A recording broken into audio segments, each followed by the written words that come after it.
This is the Artemis 1, the first long-range generation starship built by humanity and the beginning of the journey beyond Sol. Powered by nuclear fusion and guided by quantum navigation, the Artemis will travel 15% the speed of light, leaving behind the fading blue world of its birth. With 12,000 passengers asleep in cryogenic stasis, humanity is attempting what no civilization has ever done before: leave its own star. This ship carries not just people, but culture, history, memory, and the last fragments of a dying Earth. Earth was never meant to be the final home of mankind. The planet's collapse forced a choice: evolve or disappear. The Artemis will take 42 years of ship time to reach the star Proxima Centauri, while centuries pass back on Earth. But how can people survive that long? And what happens to the generations born in transit? How will artificial gravity be generated? And how does the ship maintain ecosystems and biological systems in a closed loop? What happens when time dilation becomes noticeable? And how will the passengers adapt to the environment of a red dwarf star? The Artemis is leaving Earth orbit. The last images of Earth are streamed through the main atrium. Screens oceans fading into distance. The fusion drive ignites, pushing the ship with a constant acceleration of 1G that keeps passengers oriented during the climb. The ship is 2 kilometers in length with a vast rotating habitat ring, 800 meters in diameter, and 3 stacked biosphere decks arranged for farming, living, and research. 15 hours later, the ship is beyond lunar orbit. The habitat ring begins its slow rotation, generating 1G of simulated gravity. The inner hubs remain still to allow cargo and dormant shuttlecraft to drift without interference. Artificial gravity generated by rotation means the floor pushes outward and the sky curves overhead. Windows arch above, like a glass cathedral. Stars drifting in the blackness. The Artemis begins to accelerate faster than any human spacecraft in history. Within 12 days, it passes Mars, and 2 weeks later, intersects the orbit of Jupiter, before leaving the solar system entirely. When the engines shut down, after the acceleration period, the Artemis is cruising at 15% the speed of light, and will maintain this velocity for the next 4 decades. There will be no turning back. Light from the sun fades, until the star is nothing but a pale, shimmering disk, a memory of home. The biosphere levels inside the habitat ring resemble small versions of Earth environments. There are forests of bamboo, creeks, streams, orchards, and stacked hydroponic towers, growing vegetables, grains, and synthetic meat colonies to feed future generations over the decades to come. The artificial ecosystems remain closed. Loop every breath of air, every drop of water, every leaf must be preserved. Within the ship, the biologists constantly monitor bacterial evolution because bacteria evolve far faster than humans. 1,000 generations of bacteria may pass within a single year. Mutations could turn harmless microorganisms into pathogenic threats, so every microbe is sequenced, monitored, and corrected. Genomics teams work tirelessly to maintain a stable microbial balance, ensuring the ship's biosphere never collapses, while the majority of the population sleeps the pond. Small command crew of 150 live awake. During the first decade, their job is to oversee the Artemis, maintain the reactors, and handle emergencies on board the ship. There will be overlapping generations upon arrival to Proxima Centauri. Over 12,000 sleepers will awaken. But on Earth, centuries will have passed. Communication becomes more delayed. Each day, a message takes months, then years, then decades to reach Earth. After 8 months of travel, the Artemis has left the influence of the Sun, crossing the outer boundary, known as the heliopause, into the darkness of interstellar space. Humanity is officially interstellar here. Humanity has no roadmap between the stars. The emptiness is vast, cosmic. Radiation streams through space, but multi-layered shielding and water reservoirs protect the sleeping passengers. The front of the ship is reinforced using ablative armor that slowly vaporizes as tiny particles collide with the hull sensors. Detect micrometeoroids, firing lasers to alter their path and clear a safe passage. After 5 years, ship time, The second-generation crew awakens, and the first goes into deep stasis. Each rotation is planned. Teams live 5 years awake, and 15 inches, cryosleep balancing. The psychological load of deep space travel during the 8th year. Something historic occurs. The first child is conceived on board, not because the mission commands it, but because life finds a way. The child is born inside a gravity-neutral medical pod. She is named Artemis, like the ship herself, symbol of the new space generation. This birth marks the beginning of humanity. Beyond Sol, the Artemis drifts farther into the void, light years from Earth. Communications delay stretches to years, then decades. Time dilation becomes noticeable at 15%. The speed of light.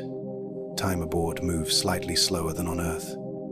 For every 42 years that pass on the Artemis, nearly 120 years will pass on Earth. Humanity in the solar system may evolve into something unrecognizable, while those aboard the Artemis chase a star that has not yet received their final message. The passengers on board begin to develop their own culture.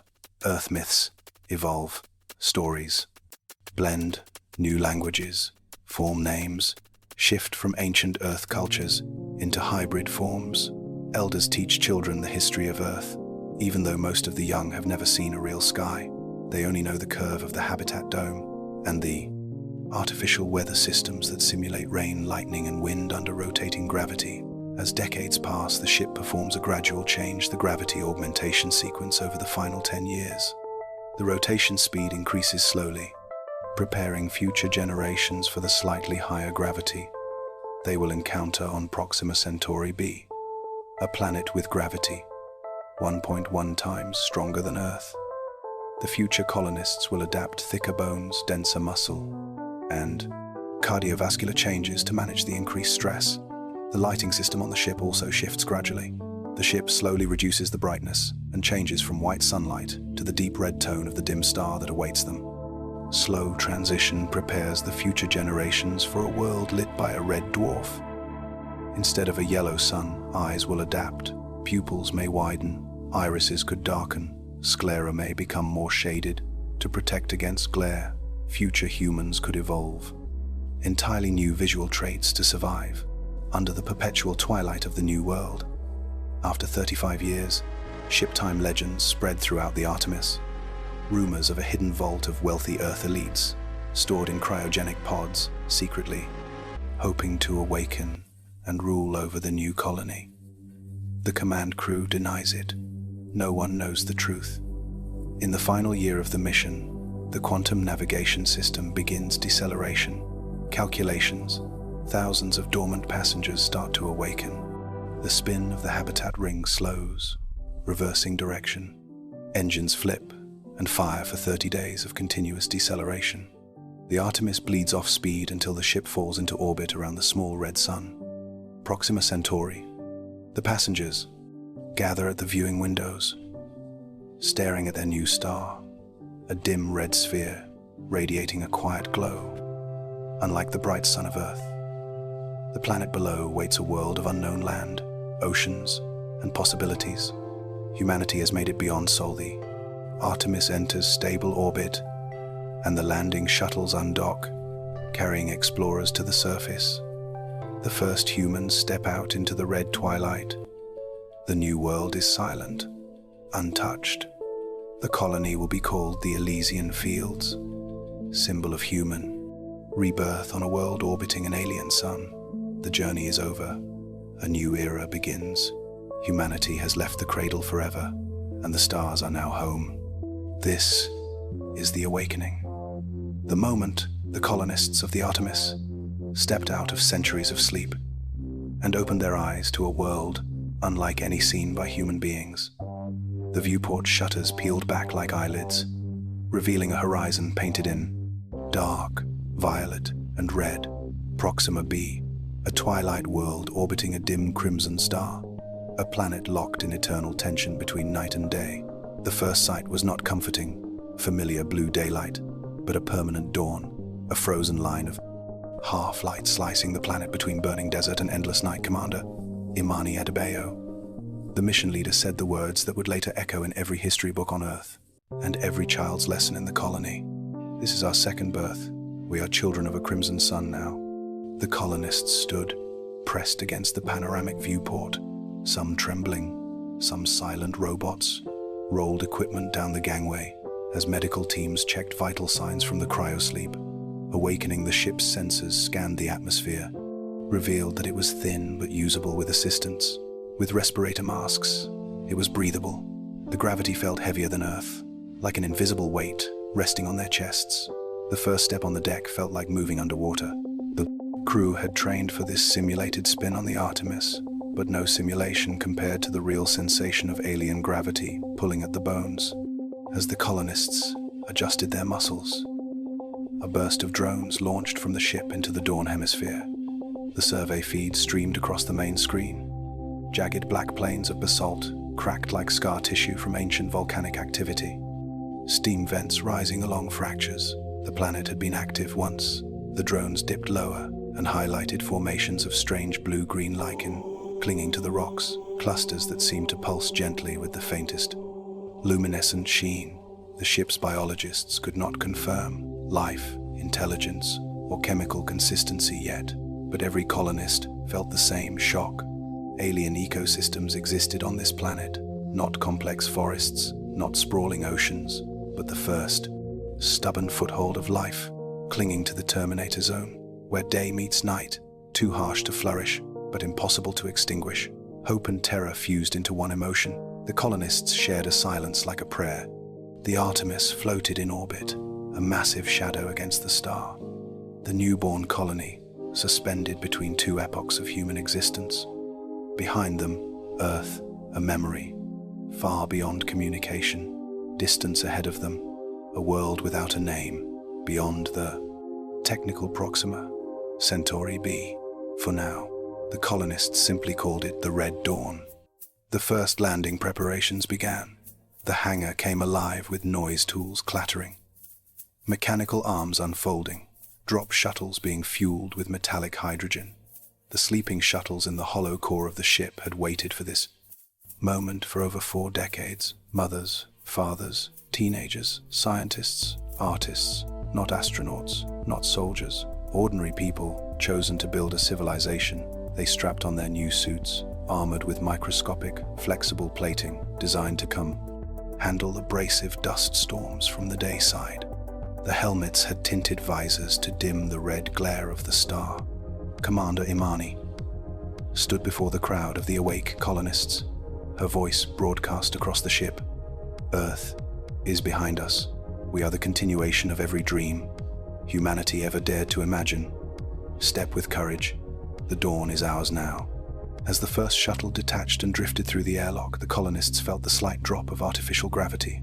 The engines ignited, and the shuttle pitched downward toward the twilight line of Proxima B.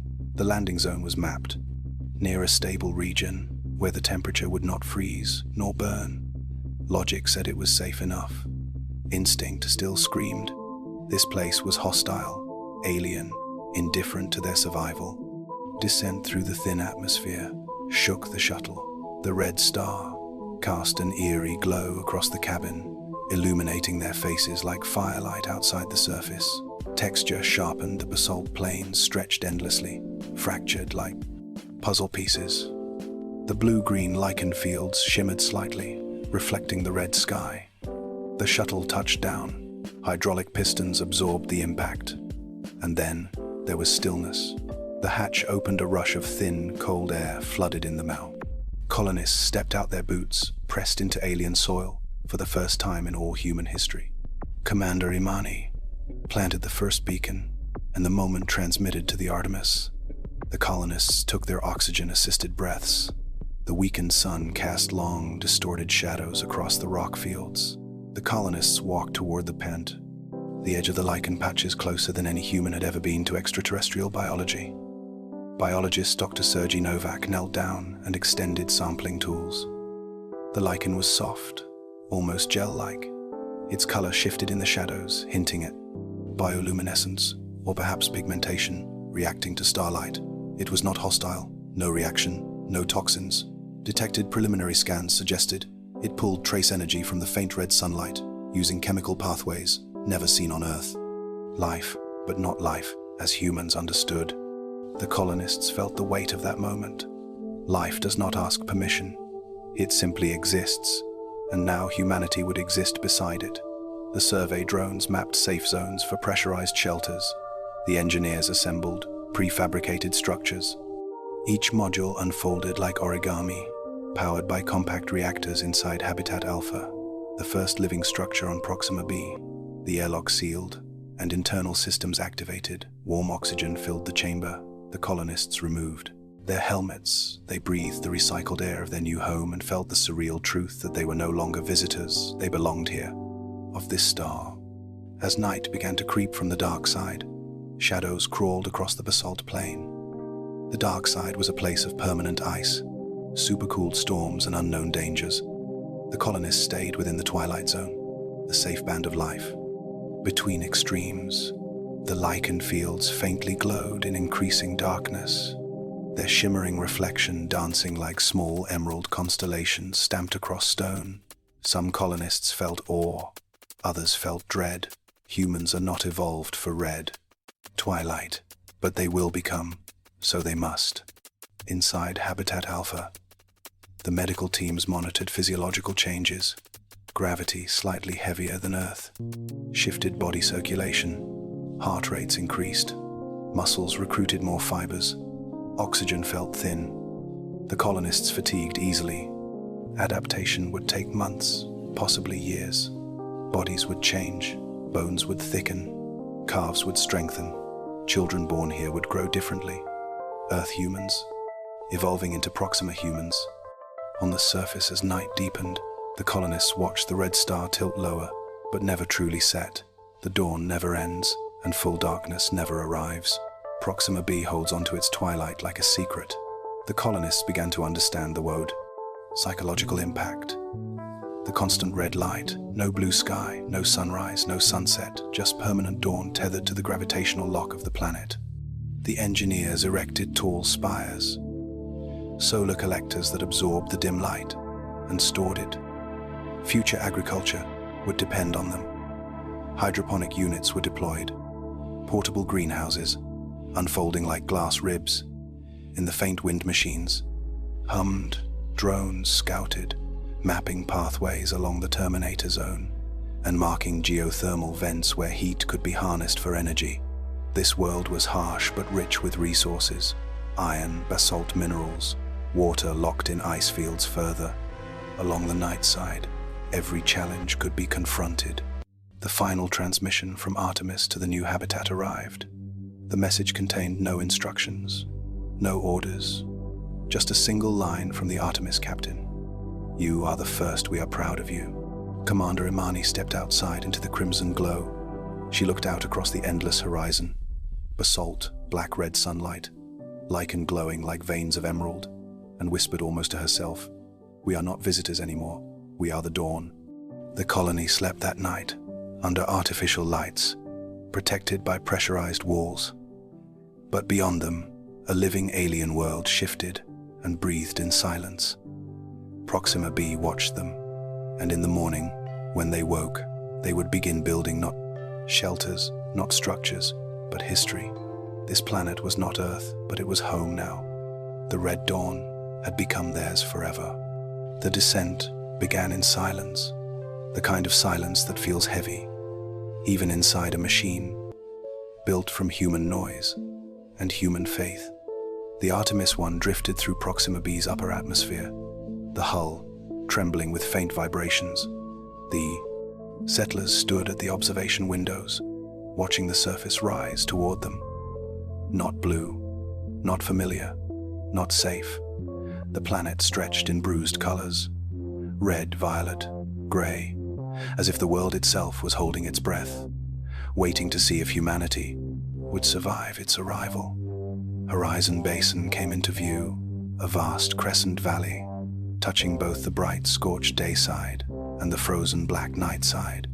The settlers chose this place because it was neither hell nor death, a thin ribbon of death, survivable twilight. The Terminator Zone.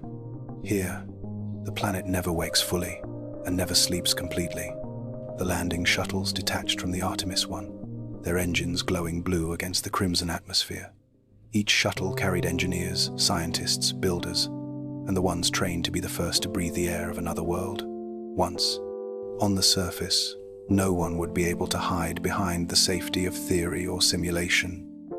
Reality would decide if they lived.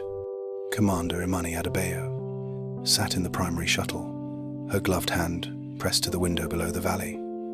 Stretched like a scar, cutting through two worlds on the left, the day side shimmered with heat. Seeing it from the air felt like staring into a furnace, the rock fields blinding and sun baked on the right. The night side swallowed everything into a deep black void, so absolute it seemed to absorb sound. A planet locked in perpetual imbalance, and humanity had chosen to plant itself in the knife edge between polar extremes. The shuttle touched down, landing struts, punching into dust that had never known the weight of life. The horizon basin was silent until the hiss of pressure equalization filled the cabin. Then the hatch unsealed with a slow mechanical gasp. The rush of cold, thin air slipped inside, carrying the strange metallic scent of a world that had never hosted breath. The colonists watched the pressure readouts: oxygen, partial pressure, low nitrogen, high carbon dioxide, trace amounts heavy, but not deadly. A mix that could be filtered. Exosuits, sealed, airtight, and pristine, reflected the red starlight as the first team stepped out. Their boots met alien dust, not soft like lunar powder, but gritty, sharp mineral flakes. The moment of first contact was captured by multiple drone cameras, not staged, not polished, simply real. They walked forward, the basin's red twilight stretching endlessly, the star above, small, dim, and cold, compared to the sunflower warmth of the sun. Their world, their former world. The colony modules landed beside them, guided by drones, modules that had once been folded like origami. Inside the Artemis hull, the command unit automatically deployed, anchors into the ground, metal petals unfolding outward like flowers. Stainless steel petals that became walls, floors, corridors, sleeping pods, and hydroponic bays. The settlers watched as the first spark of human architecture bloomed on an alien world. Nova Terra Base. It would be called New Earth, not as a replacement, but as a promise. The engineers moved slowly. Their suits compensated for heavier gravity, but the weight was still noticeable. Muscle fibers strained, balance felt strange.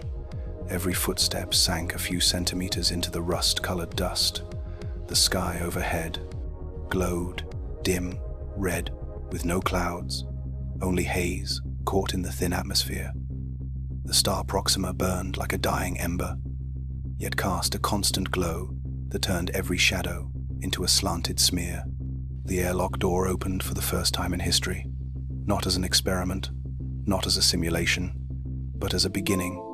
Inside the new colony module, the atmosphere chamber hummed, filtered air cycling through silver vents. The engineers gathered.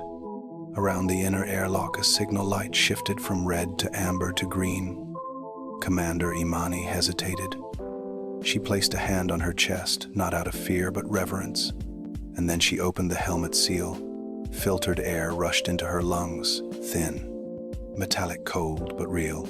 The documentary audio captured the moment she whispered, "The air tastes alive." Another engineer laughed, but the laugh turned into choking sobs, not of sadness, but release. They had spent decades training, dreaming, preparing for this tiny, simple human action, taking a breath in a place where no one had breathed before. Filtered, yes. Diluted, yes. But the foundation for independence from the Artemis. They inhaled deeply, the metallic tang mixing with minerals and dust. Proxima B was no longer a concept on a star map. It was inside their bodies, part of them. Drone footage showed the settlers' footprints, a trail of dark impressions leading from the shuttle toward the newly unfolded colony. Their steps left behind an irrefutable truth. Humans were here. The camera angle shifted, capturing the summon. Settlement from above. Modules forming hexagons, connected by pressure tunnels. A geometry of survival, arranged like petals around the central hub. The documentary narration later called it the metal flower of dawn. As the base expanded, the twilight never shifted. The red star hung at the same angle, unmoving a sun, forever rising, yet never rising fully. The settlers adjusted to the absence of time, a world without morning or night, a world locked in, permanent anticipation. The colonists anchored time themselves, setting artificial wake and sleep cycles, their internal clocks rebelling, then bending the engineers. Unfurled solar collectors, tall silver spires that drank starlight, converting the dim rays into usable power. Every watt mattered. Every joule of heat fought against the cold creeping in from the night side. The dark horizon loomed eternally to the west, a wall of death where temperatures plunged into absolute stillness. The settlers felt it like a presence, something ancient and hungry watching. Biologist Dr. Sergei Novak and his team ventured to the basin edges, where blue-green lichen clung to volcanic rock. This was life, alien life, simple, yet powerful enough to survive beneath a vampire star. The lichen glowed faintly when disturbed, responding to touch or heat or curiosity. Who could know its history, how long it had grown here, how many wind cycles had sculpted this valley of twilight? The scientists collected samples, placing them into sterile containers. Each sample represented knowledge answers, maybe cures, maybe danger, but discovery always comes with risk. Inside Nova Terra base, the common chamber screens displayed telemetry, oxygen production, power intake, habitat stability. The numbers flickered in green, nothing catastrophic, no alarm, just the constant hum of life support. The settlers removed helmets inside the dome for the first time. The filtered atmosphere warm, recycled and imperfect but breathable. The colony felt like a womb, metal but nurturing, artificial but alive. That night, if it could be called night commander, Imani stood outside alone, her exosuit reflecting the red horizon. She looked across the valley toward both extremes, the burning day and the frozen dark. The world was harsh but stable, predictable, brutal but honest. Earth had been dying, unpredictable. Extracts of climate collapse, politics, greed. Proxima B offered only truth. Survive, adapt, or perish. No lies, no illusions. Recordings captured her voice as she spoke quietly into her suit mic. This world owes us nothing. We owe everything to it. Behind her, Nova Terra glowed faintly, domes lit with warm light silhouettes, moving inside humans, building a future, humans learning to breathe. The wind shifted, carrying dust like blood-red snow, drifting around her boots. She closed her eyes. Even through the visor, she felt the red glow on her face. She imagined children running across the basalt fields, not as visitors, but as natives. She imagined a city rising from the twilight, towers, agricultural rings, geothermal plants, hydroponic forests, human laughter echoing against alien stone. One day, someone born here will take their first breath and never think of Earth, she said. She opened her eyes and took a slow breath. The filtered air tasted metallic, faintly sour, and completely alive. She placed her gloved hand on the ground and pressed until dust gathered in the crease of her palm. She was claiming nothing, taking nothing, only acknowledging the world as equal. The documentary ended its first episode with a shot of her standing alone, red light outlining her against the vast alien basin. Her shadow stretched long toward the darkness. The narrator said only one sentence. The first breath was not humanity claiming a world. It was a world accepting humanity. And Nova Terra dreamed.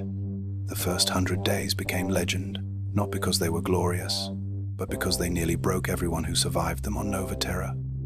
The settlers learned quickly that hope was not enough to keep machinery running in the alien cold or to feed thousands of people, awakened from cryo-sleep. Hunger and exhaustion did not care about dreams. They cared about power, heat, water, and air. The motto rose out of necessity, not poetry: adapt or perish. The daily cycle, or what they called cycles, had nothing to do with the passage of the red sun, because on Proxima B, the red star did not move. Time felt imaginary. The colony established a strict schedule, artificial lights inside the base, flicked on and off, because without them, settlers lost their rhythm and their minds. The twilight outside remained unchanged forever. Morning, never morning enough to be day, never dark enough to be night. When they slept, machines hummed. When they woke, machines screamed for maintenance. Nothing was stable. Everything demanded attention. The cold came first. The colony modules expanded like metal petals, but the gaps between them became weaknesses. The wind howled through seams. Dust sharp as ground glass infiltrated filters. Storms from the night side rolled in unexpectedly. Pressure dropped. Temperatures swung from freezing to searing. The settlers watched expensive sensor masts snap like brittle twigs. Exosuits iced over seals. Cracked frost formed along the inner polymer faceplates when they exhaled some nights. Water lines froze inside the colony walls. Pipes shattered food, spoiling power, draining. Every second was a negotiation with an unsympathetic world. Supply projections showed rations shrinking faster than anyone wanted to admit. Hydroponics were planned but not yet functional. So the reality of hunger became a shadow that followed everyone through the corridors, a constant phantom sitting on their shoulders. The documentary later showed footage of quiet arguments in the mess hall, people whispering about the numbers while their bowls held only nutrient slurry, a grey suspension that smelled faintly of metal. People used to complain about the taste at first, but by day 40, no one complained anymore. They just swallowed and walked away. Engineers dug access shafts into the basalt, not because it was the next phase of construction, but because they were desperate. Ducts tore open by wind pressure, machines failed from thermal stress, and frostbite could kill in minutes outside. The dome. The world was too volatile, the surface too unpredictable. They needed to go down into the crust, where the air was controllable, and the temperatures stable. There were geothermal pockets. Under horizon basin records from drone, penetrators showed anomalies, heat signatures rising in steady pulses, like a heartbeat under rock.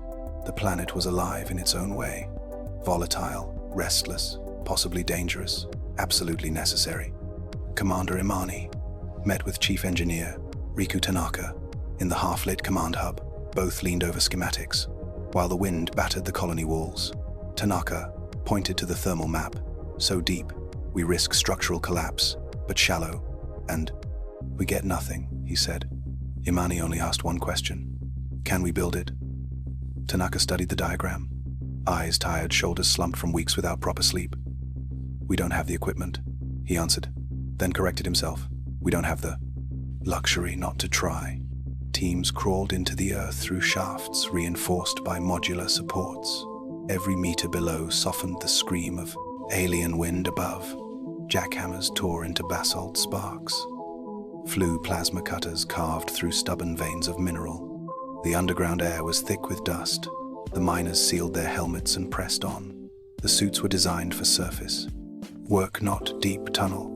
Humidity and heat sensors failed. Sometimes fogged visors made it impossible to see a hand raised in front of them. But no one stopped. They worked with the knowledge that failure meant starvation, death, abandonment. The rendered weight of that knowledge pushed them harder than gravity ever could. On day 60, they hit the heat zone. Steam blasted out of the probe borehole, fogging every suit within meters. Alarms shrieked. Superheated vapor burnt one worker's arm through a micro-tear in his suit. Medics hauled him back, but he laughed, deliriously, through the pain. It works, he shouted. It works. We found heat. The geothermal reactor was assembled directly in that cavern. A massive spindle of carbon sheathing wrapped around induction coils, pipes spiraling outward like the ribs of a mechanical animal. When they activated it the first time, the power grid surged. Lights across Nova, Terra flickered, then stabilized. The hum echoed through the colony. Every module, every hallway, every sleeper pod heard the vibration, not through their ears, but through their bones. The settlers stood in silence. No cheering, just breathing. Steady, relieved. The lights stayed on that night for the first time since landing. Heat meant life, heat meant food. Hydroponics began in the second 100 days, but the early trials started even sooner, in makeshift lab spaces, under flickering emergency lights, nutrient trays lined with growing media, seeded with earth, vegetables, tomatoes, lettuce, bean, shoots plants that had traveled 40 years in cryogenic suspension, tiny seeds holding the taste of home. The first sprouts rose in pale green filaments, so fragile they shook when air recirculation. Fans engaged, settlers stopped to stare. Through hydroglass panels moved, not by beauty but by possibility. The agriculture chief, Maria Velasquez, slept inside the greenhouse during those early weeks, refusing to be more than 5 meters away from the seedlings. She ran nutrient cycles, checked humidity by hand, wiped condensation from grow lights. She whispered to them sometimes, not because she believed it mattered, but because it helped her believe she still mattered. The documentary captured her face reflected in the greenhouse glass. When the first leaf fully unfurled, she did not smile. She cried silently and continued working, because the colony did not have room for celebration yet, not while stomachs still grumbled in the mess hall. Once the geothermal lines stabilized, they routed power into the hydroponic towers, tall structures rising from bedrock like glowing organs of the colony. Green light radiated against the metallic interior walls, giving off an illusion of sunrise beneath the red twilight. Beyond the dome, engineers walked past the towers and stopped every time, not out of vanity but awe. There were colors here, not just red and gray but green, living green. The psychological impact was immediate. The first night, they harvested leaves grown under alien gravity. They produced a salad, small, barely enough for a single table, but the colony gathered to taste it. The camera recording that event lingered on the settlers' faces when they took that first bite, eyes closed, savoring vegetable bitter, crisp, unmistakably alive. One scientist whispered, "It tastes like Earth." Someone else responded, "No, it tastes like future." Their motto formed quietly. At first, someone engraved the phrase on a metal panel near the geothermal shaft. "Adapt or perish." The settlers began saying it before dangerous shifts like a benediction, a reminder that there was no rescue, no waiting starship, no way back. Earth had passed beyond communication range decades ago. Relativistic time dilation sealed that truth. Even if they transmitted a message, it might reach a world where humanity no longer remembered the Artemis project at all. So they built not because someone was watching, but because stopping meant death. Everything became a negotiation, with survival engineering became improvisation. Suits patched with scrap polymer pipes repaired using melted water filters. Nutrient trays fashioned from unused flooring supports. Nothing was waste, nothing disposable. Necessity stripped away. Pride, graft, and ingenuity replaced procedure. On day 97, a storm approached from the night side. Pressure alarms sounded outside the dome. Red twilight dimmed into purple, then blotched into darkness. Imani ordered all exterior teams inside, but Tanaka remained outside. Another 20 minutes trying to secure a relay mast. The storm front hit faster than predicted, tearing the mast loose. The wind slammed him onto the ground. Dust shredded the outer layer of his suit. 2 settlers dragged him back through the Migana. Airlock. He survived barely, but the relay was gone, the signal grid dead, until repairs could be done. That night, Imani stood before the colony in the commons, not giving a speech, not pretending that everything was fine. She simply said, "We live because we refuse to die, and tomorrow we build again." On day 100, the geothermal output surged. Hydroponics reached first harvest. Life support reserves stabilized the colony, celebrated by turning off emergency rationing for one meal and serving vegetables with nutrient paste green against gray on metal trays. Someone carved the motto into an archway over the greenhouse entrance: adapt or perish. But someone else later crossed out the last word and replaced it with thrive. Outside the dome, the red world waited indifferent, but humanity had carved its heartbeat into the crust of an alien planet, and the colony breathed in the glow of its own survival under a star that had never known life until now. Day 527 began like any other. In Nova Terra, the artificial dawn flickered green across hydroponic towers. The geothermal hum pulsed through the colony walls, reminding everyone that life here was still fragile, tentative. But beneath the routine, a quiet curiosity pulled Dr. Alara Singh toward the Terminator, edge of Horizon Basin, where the twilight met the frozen night.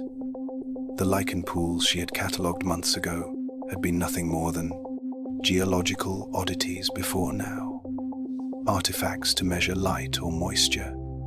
Yet something about the shimmer of those pools in low red light had kept her returning.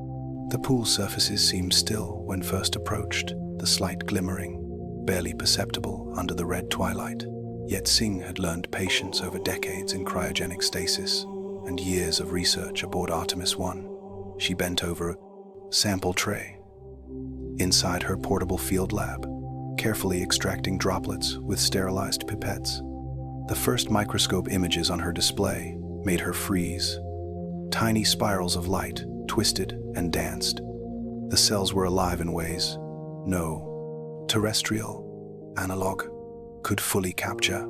Yet patterns emerged, familiar enough to ignite comprehension. They metabolized methane mist, drifting from fissures. The chemical traces they left behind produced faint pulses of fluorescence, a heartbeat, visible only through technology. Singh's breath fogged the visor of her exosuit. She whispered almost to herself, "What are you? What do you want?" She repeated the motion again and again, running sequences and filters through the portable lab machines. The DNA analogs shimmered in twisted double helices, not identical to earthly DNA, but unmistakably information carriers, instructions for replication and metabolism.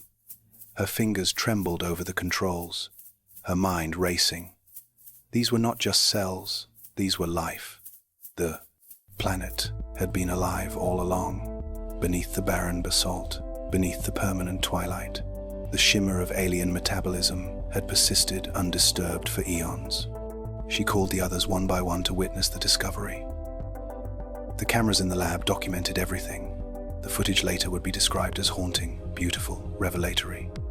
They crowded around the screen, their faces reflected green and red. In the glow of the microscope, the murmurs started as disbelief and rose quickly into awe. Even Imani stopped pacing.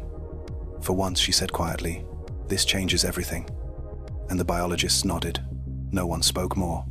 They couldn't articulate the depth of the realization the planet they had prepared to colonize, terraform, dominate, even cautiously, was not empty, it was alive. Questions flooded immediately. Who came first, the humans or them? Had they evolved here independently, or were they remnants of an older cosmic lineage? What did it mean for the idea of human uniqueness? Centuries of thought and philosophy, teaching that humanity was special, now collided with the simple truth of survival. Life elsewhere existed, and it had adapted to extremes.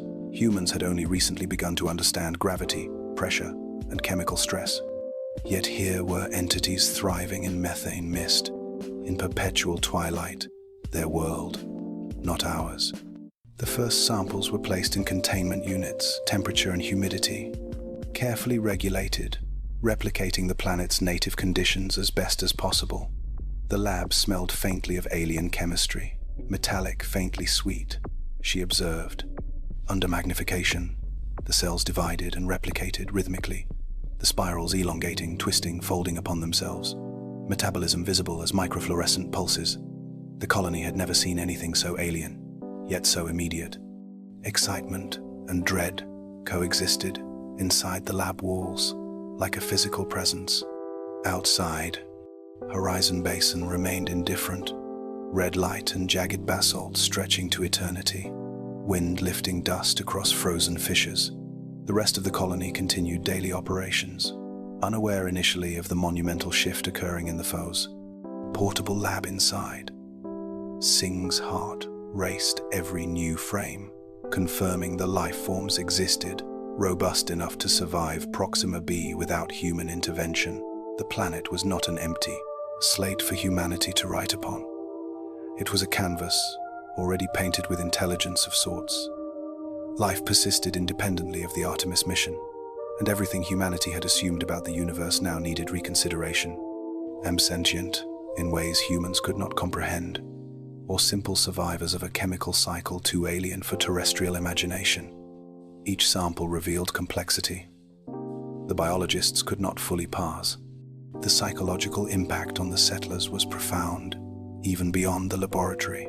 The news leaked slowly from scientific channels to the rest of Nova Terra.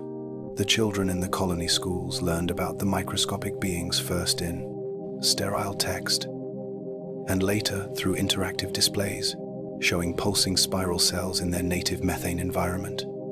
Parents and engineers stopped sometimes in their work to gaze toward the Terminator zone and whisper the name Sing, suggested Proxima.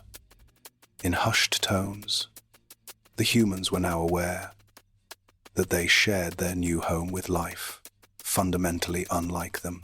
Commander Imani called a council in the central hub for all department heads to discuss policy, human conduct, and observation protocols. The room was tense. Engineers, hesitant about sharing power and water with invisible competitors, medics, concerned about potential pathogenic properties, while biologists argued for caution and preservation. The council decided unanimously, no interference, no destruction of habitats observed from a distant study, only human expansion would require strict boundaries. Observation only in designated zones, artificial lights adjusted to avoid contamination, chemical dispersals avoided contamination of methane mist. The settlers now faced the ethical weight of existence on a planet, not theirs. Sing continued her work in isolation, sometimes speaking to the cells as though coaxing answers they did not give, other than their quiet, glowing persistence. She collected data, created bioinformatics models, drew analogs, comparing spiral DNA to earthly organisms. Each day, she felt a shift in perspective. Humanity was not the center of creation, but a visitor, a participant in a universe that had other inhabitants, quietly thriving, long before the first cryosleep pod opened on Artemis 1. Documentary footage captured her reflection against the glass chamber of the lab. The red twilight outside stained her face, crimson, greenish light from the growing pool, illuminating her eyes, and the shapes of alien spirals moving in the fondos. Liquid beneath her hands. Her voiceover described the moment as profound, terrifying, exhilarating. The words repeated like a mantra. Humans are no longer alone. Humans are never alone. The whisper carried into every module, eventually reaching sleeping children and elders alike through the colony intercom at twilight. The data revealed that the methane metabolizing organisms adapted quickly to minor environmental changes. Light shifts, temperature variations, even trace contamination from airlocks. Every adjustment the settlers made inside Nova Terra triggered minute responses from the lichen pools outside. Nothing aggressive, nothing hostile, merely persistent existence responding to the presence of humans. Humans were intruders but not conquerors. They were observers. A new form of relationship had begun. The planetary ecosystem had survived billions of years alone, and now faced a species arriving with technology capable of altering entire landscapes in moments. The first attempts to culture the organisms in artificial medium outside their native pools failed repeatedly. The cells refused to replicate. Normally they twisted back toward conditions mimicking the Terminator zone's methane mist. Would not survive on nutrient paste or hydroponic water. They were not malleable to human convenience. They were life adapted to its own rules, not ours. The settlers understood for the first time that to live here was to negotiate with life, not dominate it. Over months, Singh discovered evidence suggesting these organisms might have been part of a larger biosphere unknown to humans. The pools connected through subterranean fissures under Horizon Basin, forming a network of life across the Terminator.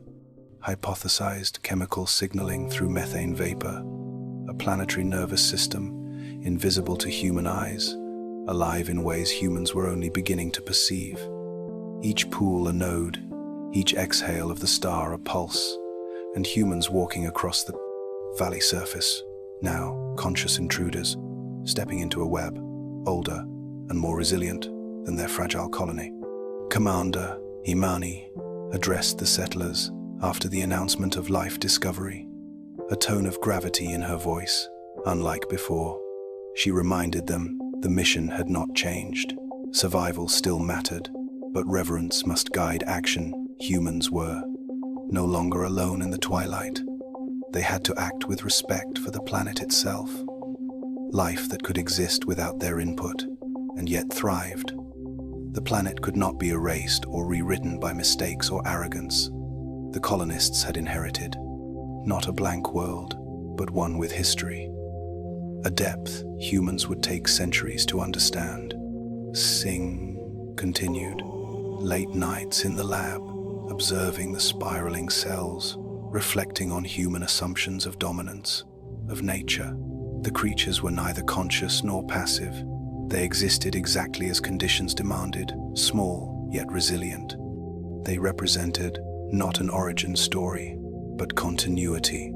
Life anywhere could be robust, beautiful, terrifyingly persistent.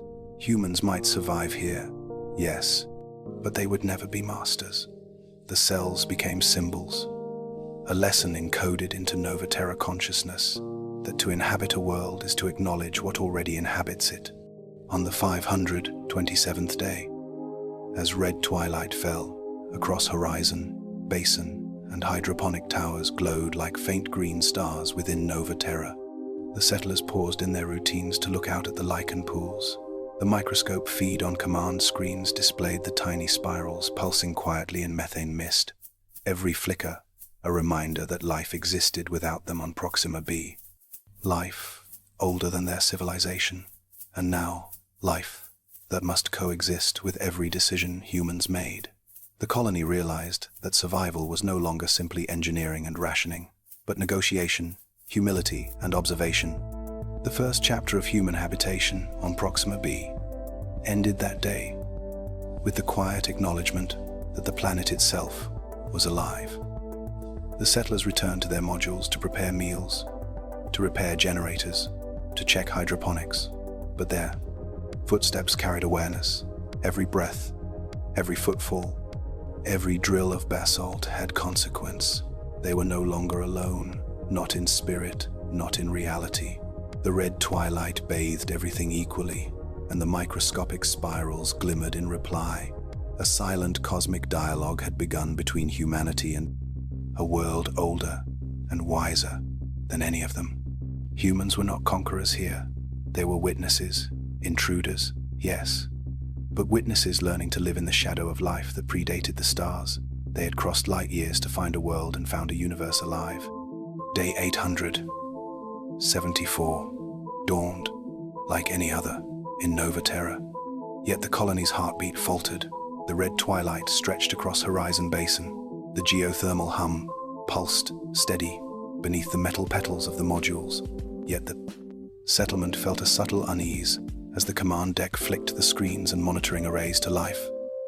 The communications officer, Lieutenant Aiko Ren, frowned at the quantum relay console, signals blinking weak and unstable, static crackling through the speakers, nothing coherent, only fragments, words, syllables, a whisper of sound from a world now billions of kilometers away. The last transmission had begun innocuously enough, a greeting from Earth, scholars, engineers, and family members, a report of ongoing planetary recovery, new political alliances, weather anomalies, Nothing extraordinary. Yet the next sequences arrived. Broken, distorted voices, repeating syllables, disconnected names, some laughter, some sobs, all overlaid with static that hummed and shrieked in unpredictable bursts. The final message ended abruptly. Mid-sentence, a fragment of a proverb about stars and home. The relay failed entirely. The screens went dark. Commander Imani Adebayo stood over the console and watched the blinking lights go cold. The hum of the geothermal reactor below could not fill the silence that had just entered the colony, like an invisible storm. She pressed her hand to the Bayo metal console, as if she could feel the pulse of a world millions of miles away fade into nothing. She whispered quietly, "Earth still lives somewhere, yet also Earth is gone. Gone in its voice, gone in ours, gone beyond reach." The settlement immediately felt the psychological shift. The colonists had lived for decades with the knowledge of home as an anchor, a tether to what they were, where they came from, a reminder of life before the red sun. Now that thread had snapped. The historians, archivists, teachers, and parents realized their connection to human history was suddenly a myth. A story recounted in fragments preserved in databases and holographic files, but unable to refresh or update from its source. The living memory of Earth became a legend. The children born on Nova Terra paused in school sessions. The learning modules now seemed distant. Their parents' stories about oceans, mountains, and cities felt strange and abstract. Some pupils pressed the holoscreens, trying to detect patterns or signals from Earth, as if repetition or intensity could bring the distant planet back to life. Even the artificial intelligence monitoring the colony detected increased stress markers among the population.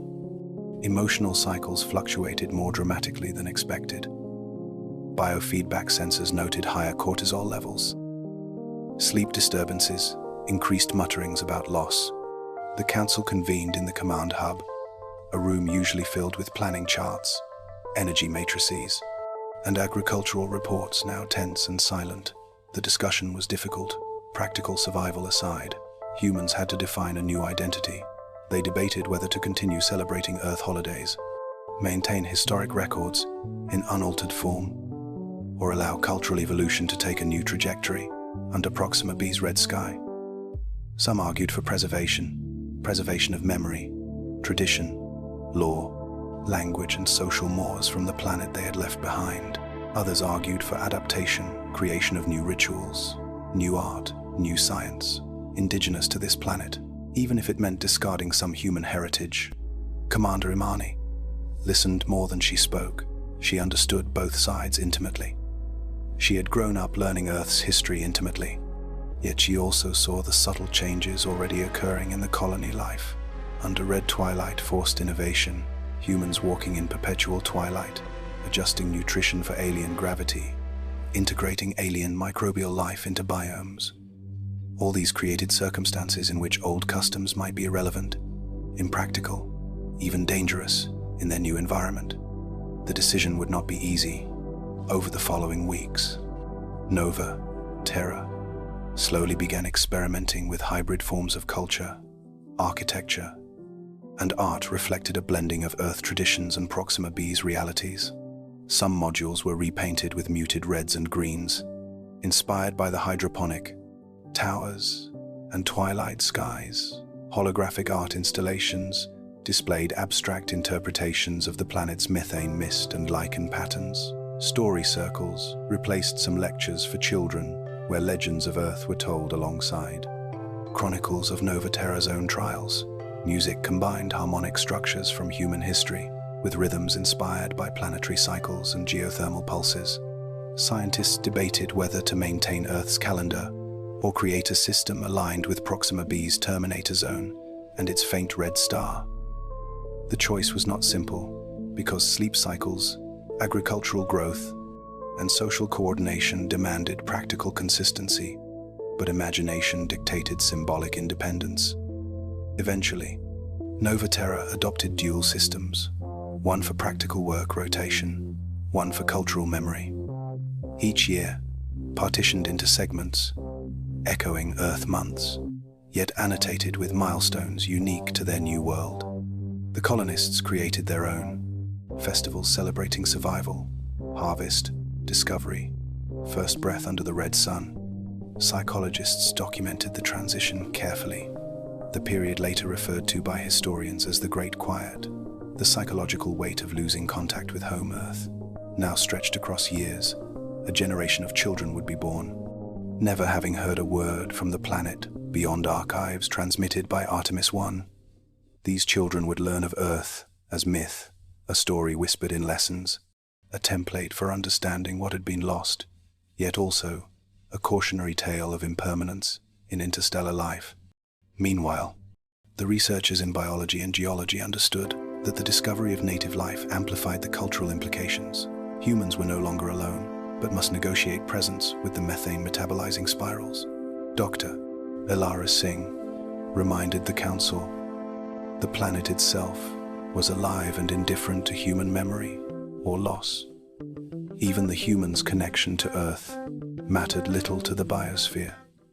What mattered was adaptation and survival, coexistence with a planet that would not pause for nostalgia.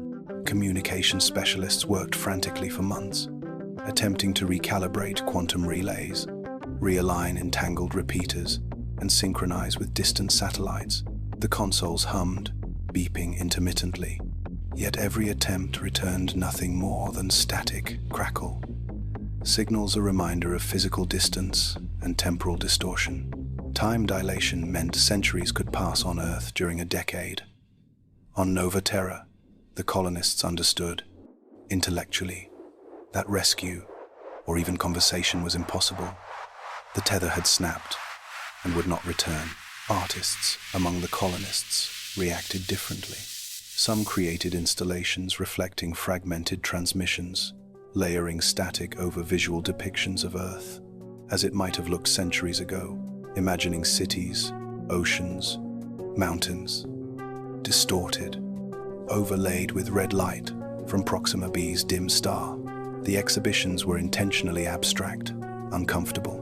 Some scientists called them unnecessary distractions, but others acknowledged that creative reinterpretation was vital for psychological resilience. Humans must invent myth to survive, the artists argued, because reality could no longer be retrieved intact. As the months turned into cycles, and cycles into seasons, measured artificially, the colony adapted its rituals and social structures. A new generation learned to accept Earth as a distant memory, not in anger or grief, but as story and inspiration. Nova Terra slowly evolved, a culture unique yet rooted. Humans, walking the red twilight streets, celebrating festivals of light and dark under a sun that never fully rose, neither fully set. The children born after the last transmission grew up, never expecting to hear a voice from the home world. Their understanding of human history built entirely on relics, archives, and oral storytelling. The Great Quiet imposed a kind of discipline on survival planning. Engineers documented every system with redundancy. Archivists scanned every remaining artifact from Artemis I, every text, every sound clip preserved in secure databases.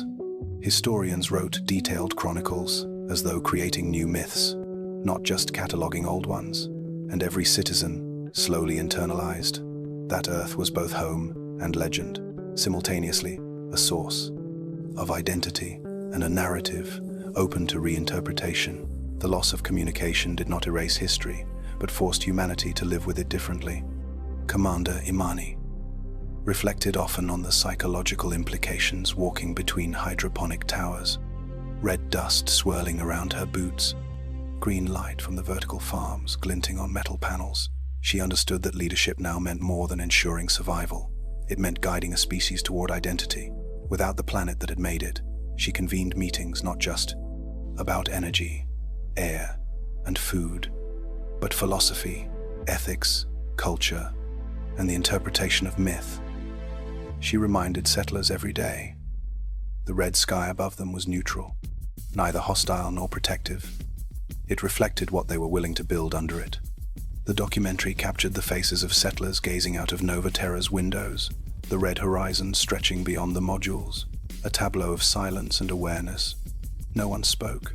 The silence itself became meaningful, a shared consciousness. Realizing the fragility and resilience of their existence, every exhale, a negotiation with the alien planet beneath their feet, a reminder that home was no longer Earth but Nova Terra itself, a new world that demanded acknowledgement, adaptation, imagination, and care.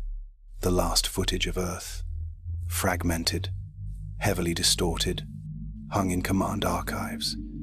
Now, like a relic, the static whisper carried across months of silence. It became a sonic symbol of separation. Human history now bifurcated between Earth-born memory and Nova Terra-born myth. The colonists built, created, studied, survived, and imagined, as if stitching the past into a tapestry, never to return. From the other side of light years, the Great Quiet was both an ending and a beginning, simultaneously. By the end of the year, the settlers had formalized new social ceremonies, reflecting their position under the red sun. Every festival, every ritual, every story, acknowledging loss, survival, and continuity. The children were instructed in both Earth history and Nova Terra chronicles. The elders shared legends of the Artemis mission and the first contact with Proxima B. Yet, all recognized that the planet itself, indifferent, would continue without them. The colonists, now untethered from Earth, turned toward one another and the land beneath their feet, forging identity, culture, and society in the silence. Humanity under the red sky survived, not merely because of engineering or biology, but because it learned to inhabit myth and memory. Simultaneously, communication with Earth was gone, and with it any certainty of origin or authority. Yet the myth, colonists, continued to breathe, to work, to build, to laugh, to mourn, and to wonder about the life forms swirling in methane mist.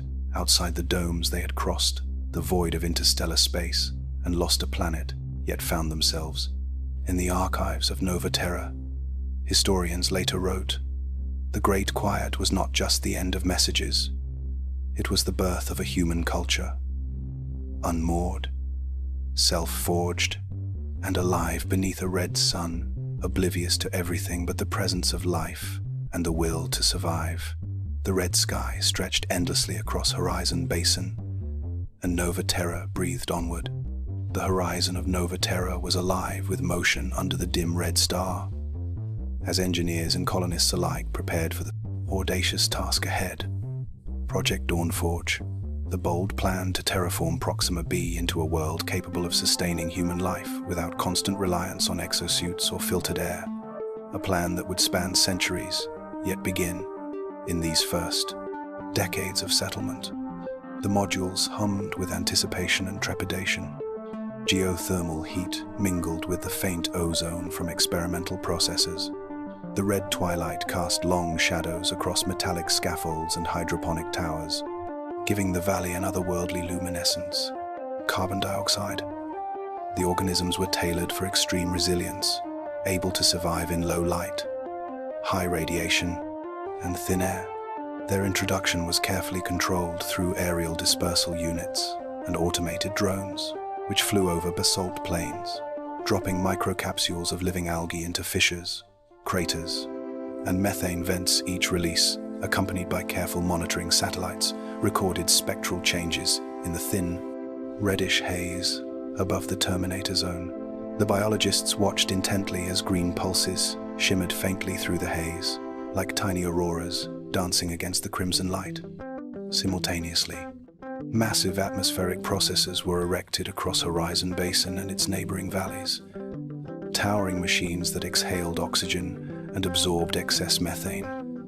Thousands of meters in height, their surfaces gleaming under artificial illumination, the hum of turbines and the hiss of chemical release, forming a constant mechanical heartbeat across the settlement. Engineers in exosuits adjusted valves, calibrated flows, and recorded every microvariation in atmospheric pressure and chemical composition. Each day, the readings were sent to Nova Terra's central command arrays to model projections of environmental change over the coming decades. At first, The results were subtle and exhilarating. Small pockets of breathable air appeared near processing hubs. Children dared to step outside briefly in specialized suits, removing filters to taste the faint metallic sweetness of oxygen mingled. With the native atmosphere, researchers noted, the algae reproduced faster than expected, forming clouds of green mist that shimmered faintly against red twilight. For a brief moment, the planet seemed to respond in harmony. Humans had intervened, and the world had acknowledged their presence with quiet compliance. But by day 642, the first unintended consequences appeared. The new atmospheric currents, interacting with Proxima B's weak magnetic field and uneven surface topography, began generating violent winds, storms that shredded temporary structures and tore through hydroponic towers. Engineers scrambled to reinforce frameworks, adjusting stabilizers and dampening systems to compensate. But the planet responded unpredictably. Gusts formed without warning, carrying dust and fine rock across Nova Terra like miniature cyclones. The red sky flickered with static light from electrical discharges in the upper atmosphere. Dust devils danced like spirits across basalt plains, and the hum of turbines struggled against the roar of wind. Acidic precipitation followed shortly after microscopic changes in atmospheric chemistry, combined with residual methane from vents to form sulfuric microdroplets that corroded surfaces in hours. What had been polished metal became pitted, and scarred windows clouded, and hydroponic panels required frequent replacement. Crews worked in shifts, 24 hours a day, repairing structures, replacing sensors, and recalibrating processors. The settlement's motto, "Adapt or perish," became a literal command. Not metaphorical. Engineers and biologists collaborated closely, ensuring that corrective measures did not halt the overall terraforming progress, balancing planetary modification against colony survival. The biologists were equally challenged. Algae populations mutated in ways not predicted by simulations. Some strains became hyper-aggressive, producing excessive oxygen bursts, leading to localized oxidative stress for other plant systems. Artificial crops showed signs of fatigue. The vertical farms required careful rotation of atmospheric zones. The microclimates inside domes had to be adjusted daily to prevent corrosion, desiccation, or suffocation. The colonists' lives were entwined with the planet's pulse. Every breath, every step, every adjustment, a negotiation with a volatile world becoming both familiar and alien simultaneously. Cultural impacts were profound as well. The colonists began to frame Dawnforge, not merely as a scientific project, but as a shared human struggle. A series of rituals emerged around the monitoring of atmospheric readings and algae blooms. Festivals, timed with successful oxygen pulses, became a mix of scientific reporting and celebratory ceremony. Children performed songs, echoing the faint green auroras. In the red sky, elders told stories of the terraforming journey, of the audacity required to reforge a planet and live through it. Each ritual reinforced collective identity and resilience, while acknowledging the harshness and unpredictability of their endeavor. Commander Imani addressed the settlement frequently in broadcasted briefings, reminding every colonist that failure was not an option. Retreat was impossible. Proxima B itself was rewriting its climate, its chemical composition, its very surface, and humans must adapt as part of the process. She stressed that the violent storms, the acid rains, and the corroded structures were not setbacks, but signs that the planet was alive, reacting to intervention. Every micro-event recorded in archives as evidence of human perseverance and planetary response. Project Dawnforge revealed unforeseen interactions between terraforming systems and native life. The methane metabolizing spirals discovered by Dr. Ella Singh began to shift subtly. As oxygen levels increased, they retreated deeper into fissures, forming denser mats under the terminator layer. Adapting in response to the changing chemistry, humans were forced to reconsider protocols with native life, ensuring that terraforming did not inadvertently extinguish these alien organisms. Nova Terra researchers devised containment zones around critical ecosystems, marking them off with sensors, drones, and data grids to monitor both human and alien activity. Each day, a delicate balance of preservation and transformation was struck. As decades passed, storm mitigation improved through layered atmospheric shielding and adaptive turbulence damping systems. Engineers and biologists collaborated to refine atmospheric processes, alternating oxygen output and nanocloud deployment in cycles designed to reduce extreme weather events. While continuing to thicken the atmosphere, gradually, the colonists learned to read subtle changes in wind color, dust density, and cloud shimmer as signs of planetary mood. Each signal became a data point, a message, a guide to survival. Psychologists and cultural historians observed human adaptation under extreme stress, patterns of resilience, innovation, and ritual formation became central to understanding how a species survives interstellar colonization. When the physical environment is both ally and adversary, settlers who had grown up under red twilight and aggressive storms displayed behaviors fundamentally different from Artemis. 1. Veterans. They valued rapid problem-solving, collaborative decision-making, and symbolic acts of endurance. Rituals built around terraforming outcomes gave emotional cohesion to the population. The consequences of Dawnforge extended into education, medicine, and governance. Children learned survival intertwined with planetary science. Their lessons included interpreting atmospheric signals, emergency repair protocols, and alien biology. Literacy alongside mathematics and literature, social norms, evolved with risk assessment. Embedded in daily life, every human activity measured against planetary response. Colonists became cautious, yet innovative, a community simultaneously rooted in technical skill, ethical consideration, and adaptive myth-making. By the 500th year of Dawnforge, the first large-scale atmospheric change was observable. Oxygen levels had risen sufficiently for short excursions without filters. Across protected zones, the sky shifted faintly toward pale orange at the Terminator's edge. Terraforming had worked, but at enormous cost. Hundreds of storms had battered modules, thousands of sensors and panels, replaced countless shifts, worked under red twilight stress. Every repair, every adjustment, every observation, a human imprint intertwined with the planet's evolving identity. Throughout, settlers continued to document, archive, and narrate progress. The documentary cameras captured windblown, dust swirling across corrugated metal, algae clouds drifting against crimson light, colonists working tirelessly with hammers, drones, and exosuits. The narration emphasized both the triumph and peril.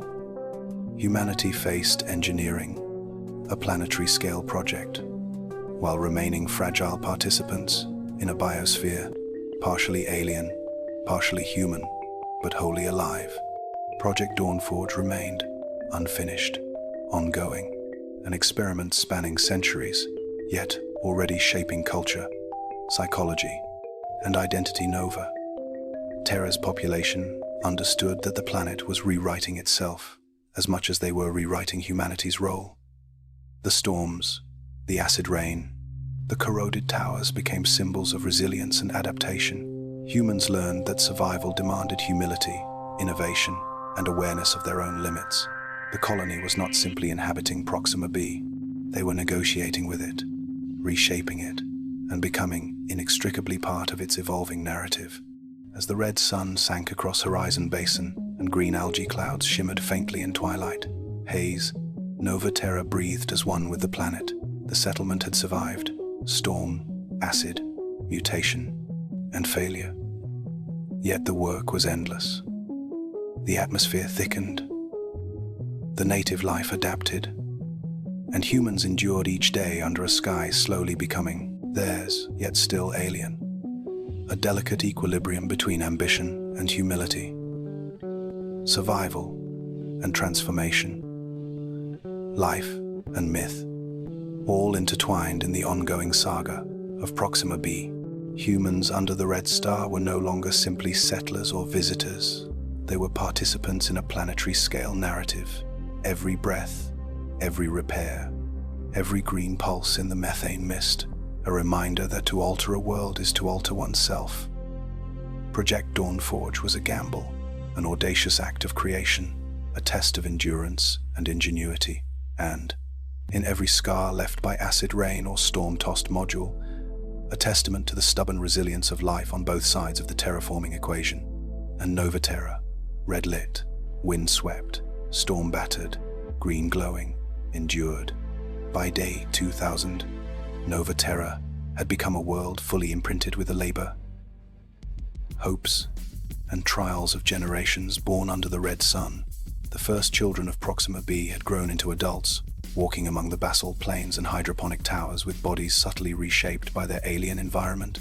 Denser bones bore the weight of a slightly higher gravity, lower resting heart rates, reflected both adaptation and the slower metabolic cycles of long twilight hours.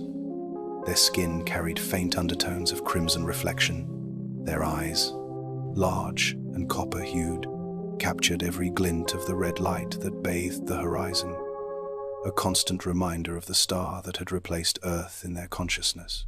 To them, Earth was a blue ghost, a distant memory, glimpsed only through archaic vids, fragmented archives, and stories recounted by elders who had once touched the soil of a planet they would never see again.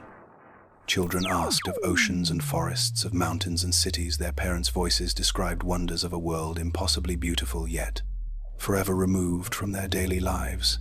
A planet with a sky that changed colors, a sun that burned white, not red, a home that existed only in history and imagination. The blue ghost became a symbol, a legend, a moral touchstone for a generation who had never felt its wind or tasted its air. These children, now adults, had inherited not only Nova Terra's environmental challenges, but the responsibilities of its survival. They walked among the remnants of storms, acid-ravaged towers, and gleaming hydroponic spires, understanding intuitively the fragility of their civilization.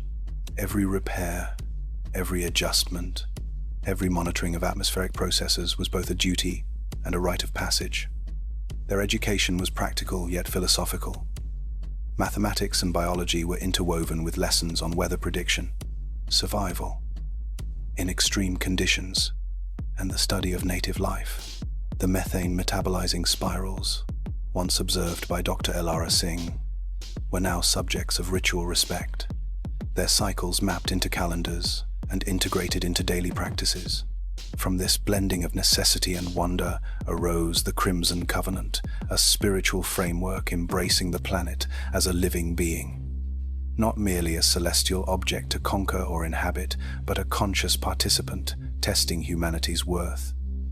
Covenant taught that every act, from repairing a hydroponic panel to releasing algae seeds into the thin atmosphere, was a dialogue with Proxima B, that success and survival depended on respect, observation, and adaptation. Rituals of the Covenant included meditative walks along the Terminator Zone, careful observation of algae clouds shimmering in twilight, and ceremonial responses to storms. The colonists acknowledged the destructive power of weather as a form of planetary communication, a test of skill, endurance, and unity. Cultural evolution accelerated under the Covenant. The children born on Proxima B were storytellers, scientists, engineers, and spiritual guides. Simultaneously, they composed songs, mapping the red horizon's changing hues, recorded the hum of atmospheric processes as music, and developed language idioms rooted in wind patterns, storm cycles, and the glow of green algae clouds. They constructed miniature replicas of hydroponic towers in schools to teach engineering through ritualized play, blending instruction with symbolic reverence. Every action was both practical and ceremonial, survival entwined with belief. Political and social structures shifted as well. Councils were formed with equal representation from the original settlers, and the new generation decision-making now incorporated understanding of environmental data alongside ritualized observances of the Covenant Elders recounted Earth history, but emphasized lessons rather than nostalgia. Cautionary tales highlighted the fragility of civilization, the consequences of hubris, and the necessity of collaboration. Every story, every law, every directive acknowledged that humans and planet were entwined participants in a living system. The physiological changes of the children of Proxima B influenced social practices. They trained in controlled gravity zones to strengthen bone and muscle, participated in meditation sessions that synchronized heartbeats with the rhythm of atmospheric processes, and learned to navigate dim red light intuitively, their eyes adjusted over decades, the iris subtly filtering wavelengths to maximize perception. Under the red sun, their pupils widened naturally, the sclera darkened slightly, and their night vision adapted to the extended twilight zones along the terminator line. These adaptations were celebrated as rites of passage, marking the transition from adolescence to adulthood under alien skies. Every human-born generation integrated alien biology into their understanding of life. Novaterra researchers noted that children instinctively respected the methane metabolizing spirals, treating their behavior and habitat with care. The colonists' interactions with native life became less interventionist. More cooperative observation replaced interference. The Covenant reinforced this philosophy, framing life on Proxima B as interconnected and reciprocal. Humans were no longer mere colonists, but participants in a planetary ecosystem that demanded humility, attention, and ritual acknowledgement. Education and storytelling evolved to encode practical knowledge into cultural memory. The Crimson Covenant provided a narrative structure for survival lessons. Engineers and biologists were simultaneously teachers and spiritual guides.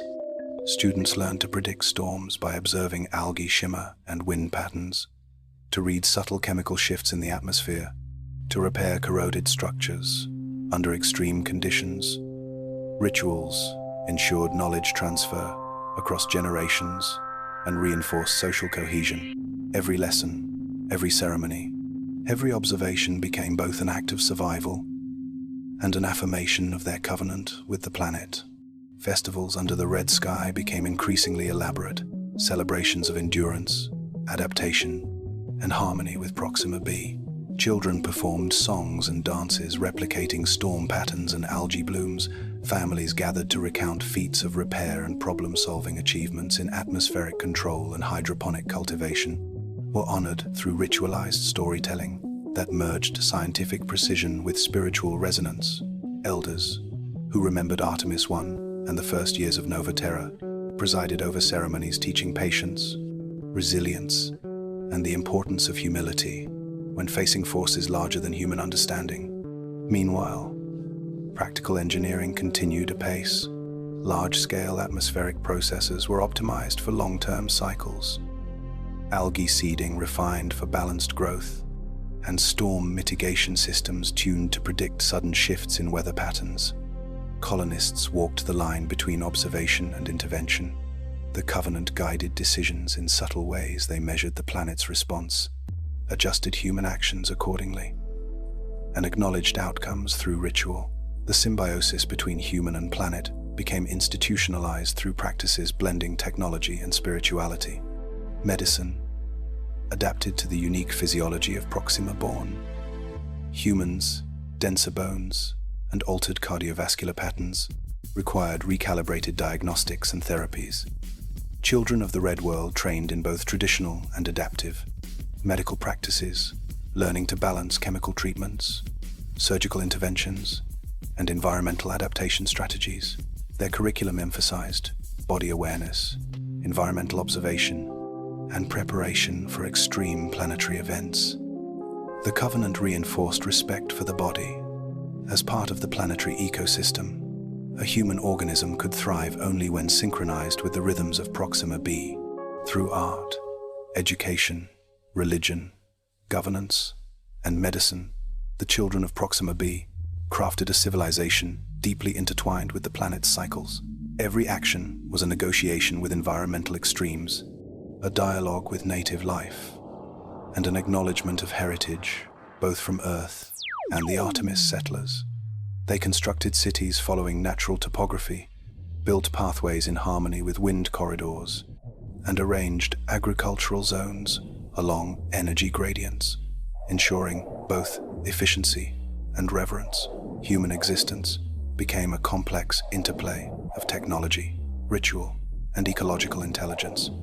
The documentary footage captured endless red horizons broken by green hydroponic glow, storm-driven dust clouds swirling across basalt plains, and children running through twilight zones, tracing algae mist trails with awe and precision. Voiceovers narrated the covenant, the evolution of physiology, and the merging of science and belief. Settlers recounted the first oxygen pulses, the great storms, and the adaptation cycles, emphasizing the lessons learned and the resilience built in the process. Humans were no longer mere survivors. They were co-creators and witnesses of an alien world slowly transformed over centuries. The Crimson Covenant stabilized as the cultural core of Nova Terra. The children of the Red World maintained records, rituals, and knowledge systems, integrating both the legacy of Earth and the lived experience under Proxima B's Red Sun traditions, developed around observation, survival, and spiritual dialogue with the planet, ensuring continuity. Across generations, the colony thrived, not merely as a technical outpost, but as a society fully conscious of its entanglement with a living, reactive, and sometimes violent world. The children of Proxima B embodied a new human archetype shaped by survival, environmental adaptation, and cultural synthesis. Their eyes, hearts, and minds reflected the demands of a planet that was at once test and teacher. Under crimson skies, they forged identity, resilience, and meaning. Humans now walked not on alien ground, but within a living covenant, a world that demanded attention, respect, and imagination. Every step, every breath, every observation, a reaffirmation of life, intertwined with a planet's enduring presence. And so, under the eternal red dawn of Proxima B, Nova Terra's first generation matured, carrying forward the legacy of Artemis I, and the indelible lesson that to inhabit a world is to engage with it, fully body, mind, and spirit. Children of the Red World learned that survival is culture, culture is survival, and the covenant of the Crimson Skies both test and guide for all humanity to come. Beyond the familiar twilight of Horizon Basin, exploration teams pressed into the unlit hemisphere of Proxima B, a landscape untouched by the faint red glow that bathed the Terminator Zone. Here, darkness was absolute, a world of shadows stretching across jagged basalt spires and frozen methane plains. The temperature dropped sharply, machinery hummed with strain, and the colonists' suits glowed faintly against the black void. Every footstep echoed unnaturally across valleys, where no wind stirred and no light penetrated the deep hollows. It was on day 2342 that Dr. Alara Singh's survey team stumbled upon the first crystalline structures partially buried in frost. They emitted faint pulses of radiation, subtle enough to be detectable only by specialized sensors. The pattern was rhythmic, irregular yet deliberate, and distinctly non-natural instruments recorded harmonic oscillations as if the crystals were resonating with an unknown energy field. Drones circled the formations, revealing geometric symmetry, impossible to explain by natural geology alone. The structures varied in height and width, some towering 10 meters high, while others were mere spires, yet all shared the same intricate lattice work, facets catching the occasional stray light in glimmering reflections that danced across the instrument's lenses. The discovery sent immediate ripples through Nova Terra Command. The Council convened an emergency session. Holographic displays mapped the region in meticulous detail, while data from every angle was transmitted to central archives for further study. Speculation ran rampant.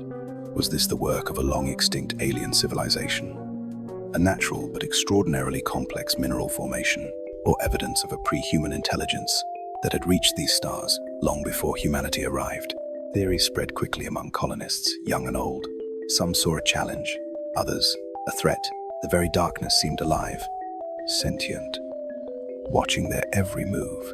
As teams combed the perimeter with sensors and motion detectors, initial attempts to analyze the crystals up close were met with anomalies.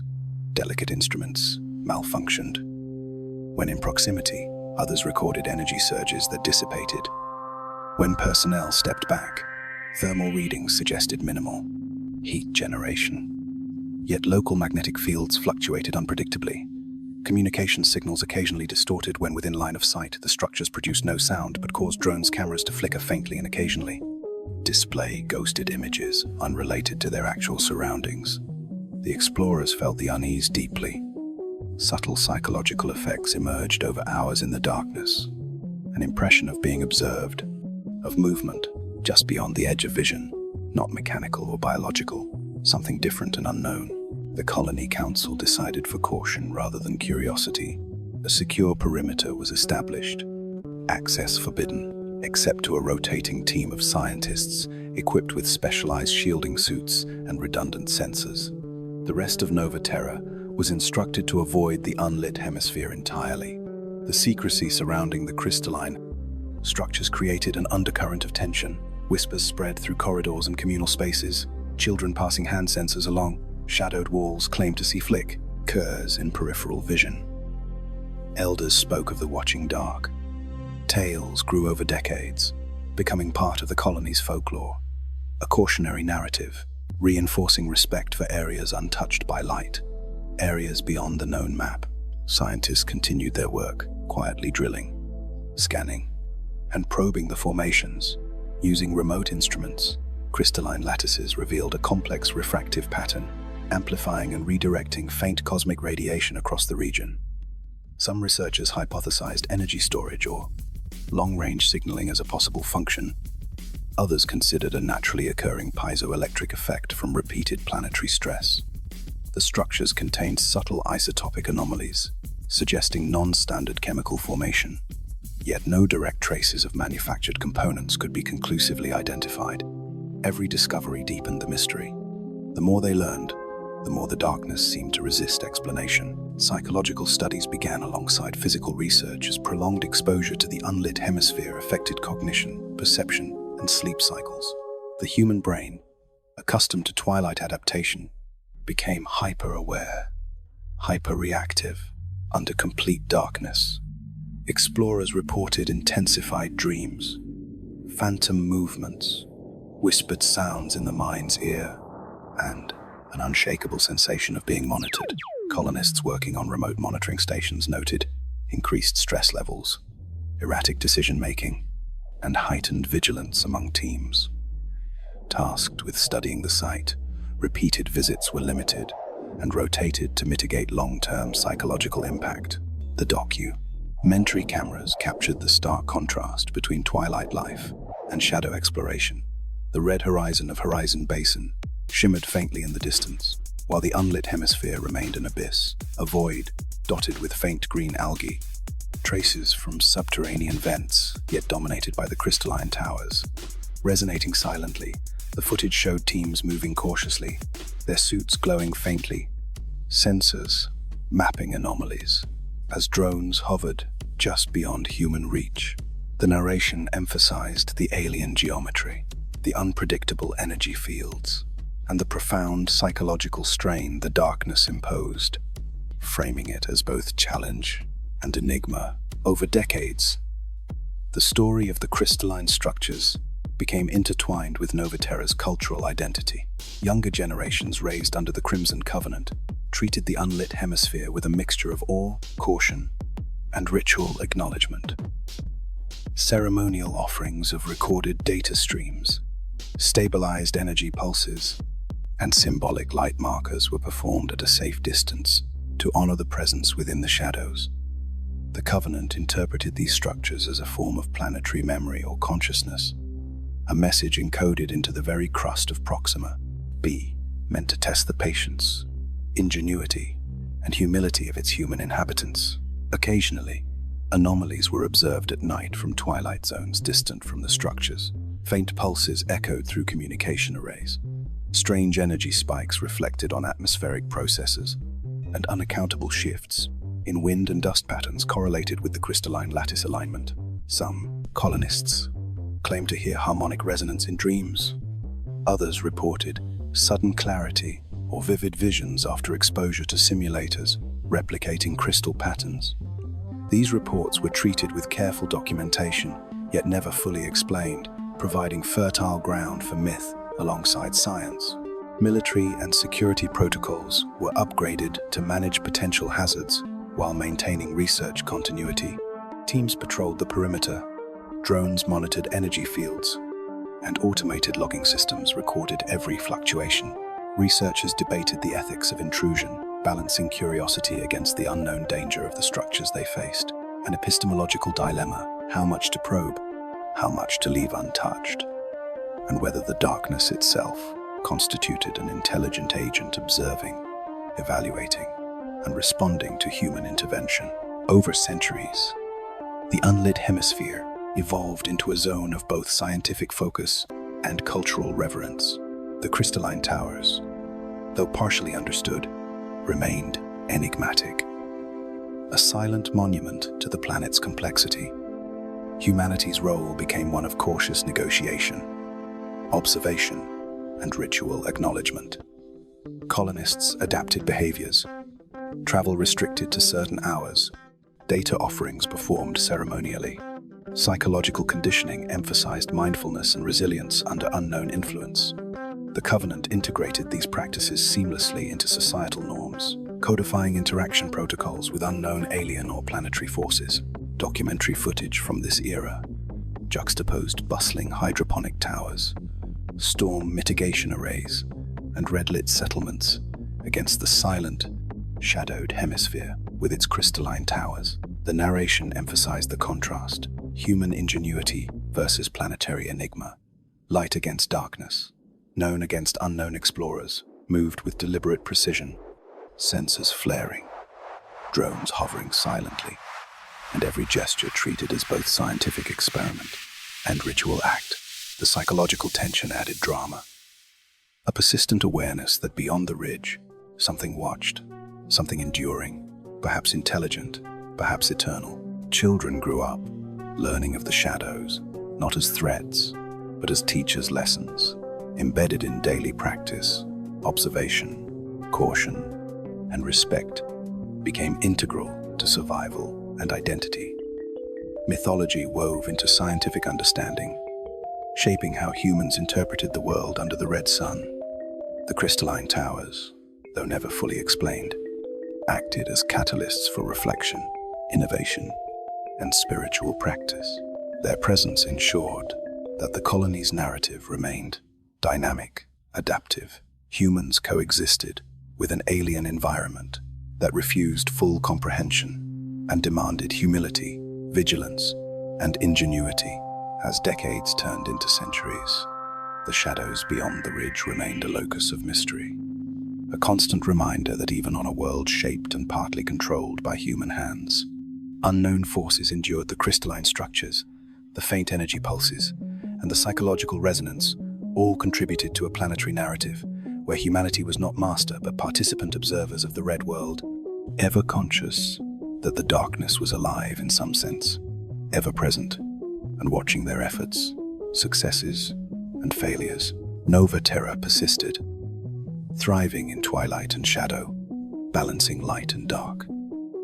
Survival and wonder, the crystalline towers became landmarks of caution, inspiration, and cultural memory, a permanent feature of the colony's history. The shadows beyond the ridge were at once threat, teacher, and myth, a reminder that no matter the technological achievements, the planet's mysteries endured, and that human life under the red sun was inseparable from the enigma of Proxima B itself. And so the children of the red world, born of twilight, hardened in storms, and tempered by centuries of adaptation, continued to walk cautiously toward the unlit hemisphere. Each generation, negotiating, understanding, and respect with the planet.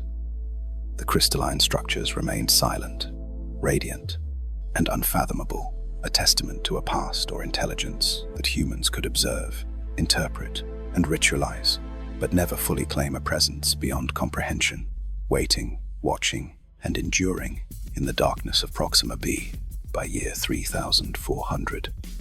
Proxima B's red skies had long become a backdrop to human life, yet the planet remained indifferent to human planning or ambition. A geomagnetic storm erupted from Proximus, the red dwarf star, with ferocity unmatched in recorded history. Solar flares and high-energy particles collided with the thin atmosphere. The event arrived without warning, striking with a force that shattered the fragile equilibrium. Humanity had carefully maintained for centuries the hydroponic towers, once glowing emerald under controlled lighting, flickered violently, then went dark.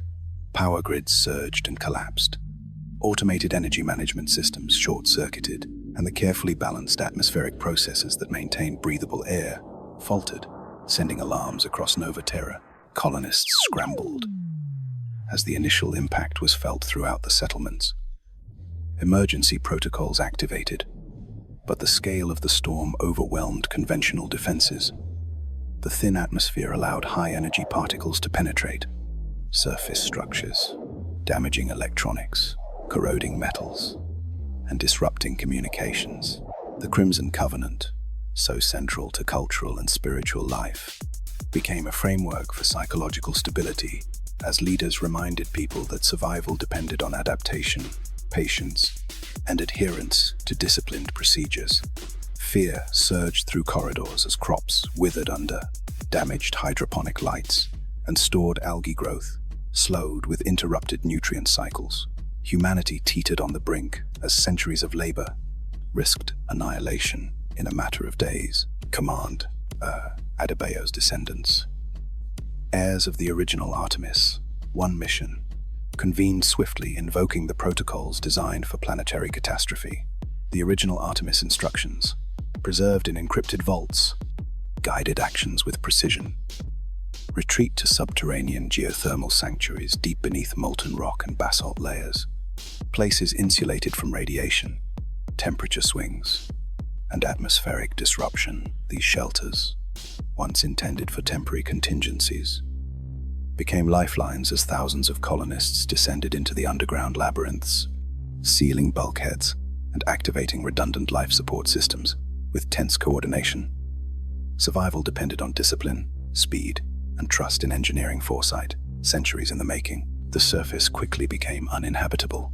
For weeks, the geomagnetic storm triggered electrical surges, magnetic anomalies, and sudden shifts in wind and dust patterns. The crimson-lit sky flickered with erratic auroras, coloring basalt plains with alien neon red and green streaks. The documentary footage captures this surreal spectacle. Drones caught from safe distances reveal hydroponic towers collapsing, energy arcs jumping between atmospheric processes, and geysers of steam from ruptured geothermal vents. The colonists on surface patrols struggled to maintain communications, their suits illuminated only by emergency lights and the residual glow of chemical flares inside the geothermal sanctuaries. Life became a blend of disciplined routine and psychological resilience. The descendants of Commander Adebayo coordinated recovery operations, distributing food and water, monitoring air quality, and stabilizing critical systems.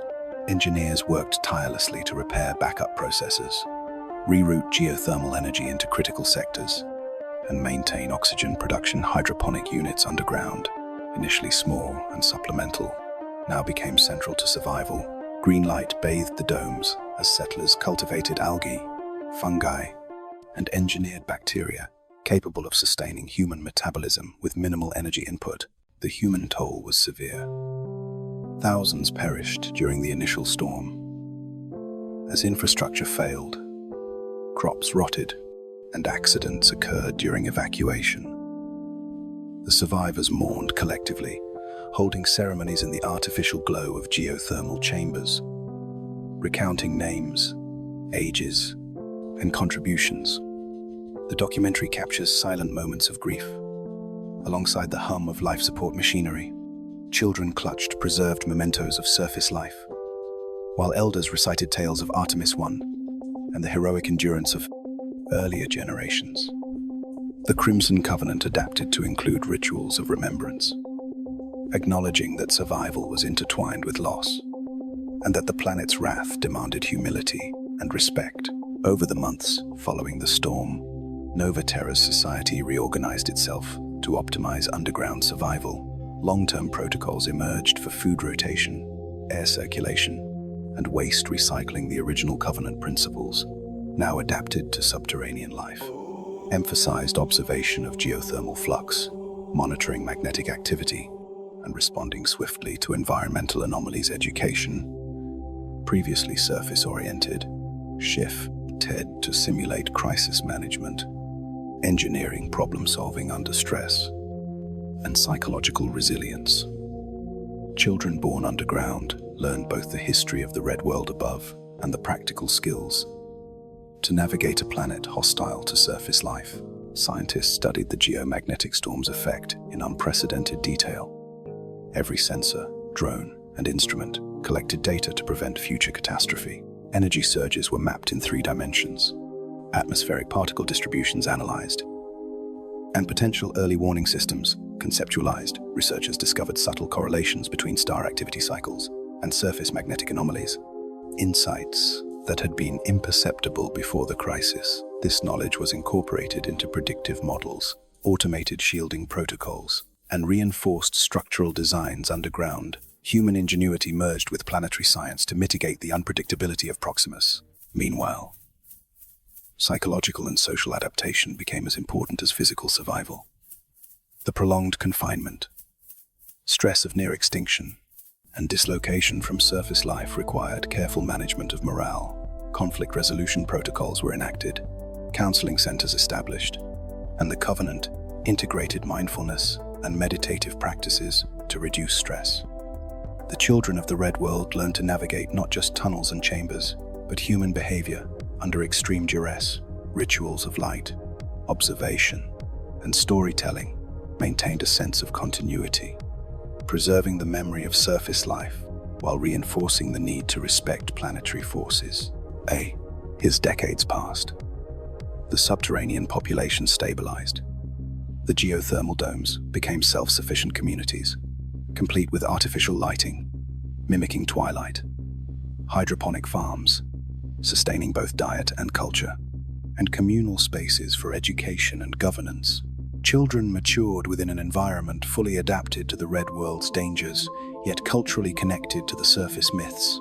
The crystalline towers in the unlit hemisphere and the red-lit basalt plains remained focal points of curiosity and spiritual significance, even from underground.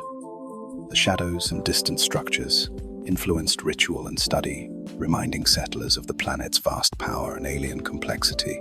Recovery plans eventually allowed cautious surface excursions under shielded domes and robotic support.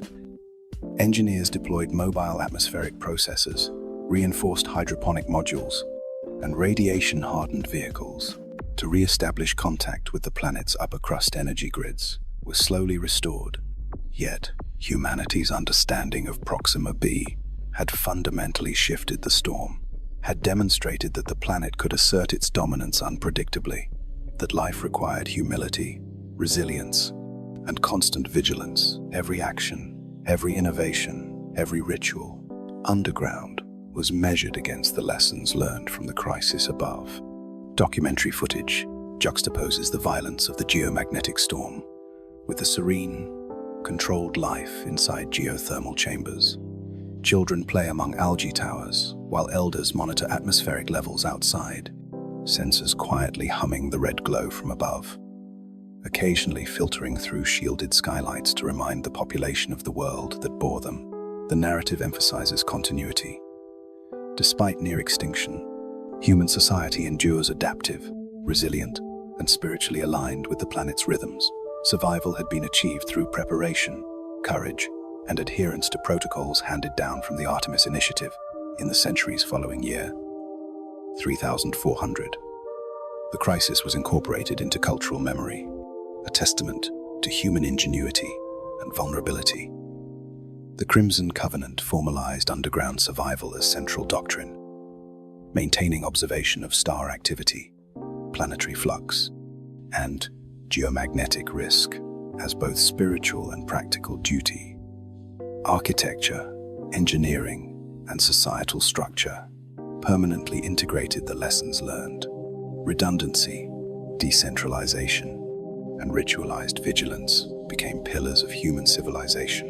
On Proxima B, humanity, reborn underground, had learned that adaptation was not optional, survival was not guaranteed, and the planet was both a teacher and arbiter. And so, the descendants of Commander Adebayo, born of twilight and tempered by storms, led humanity through subterranean decades into a future of cautious prosperity. They carried the memory of surface catastrophe as a guide, the hydroponic farms, geothermal sanctuaries, and adaptive culture ensured that civilization endured under the red sun.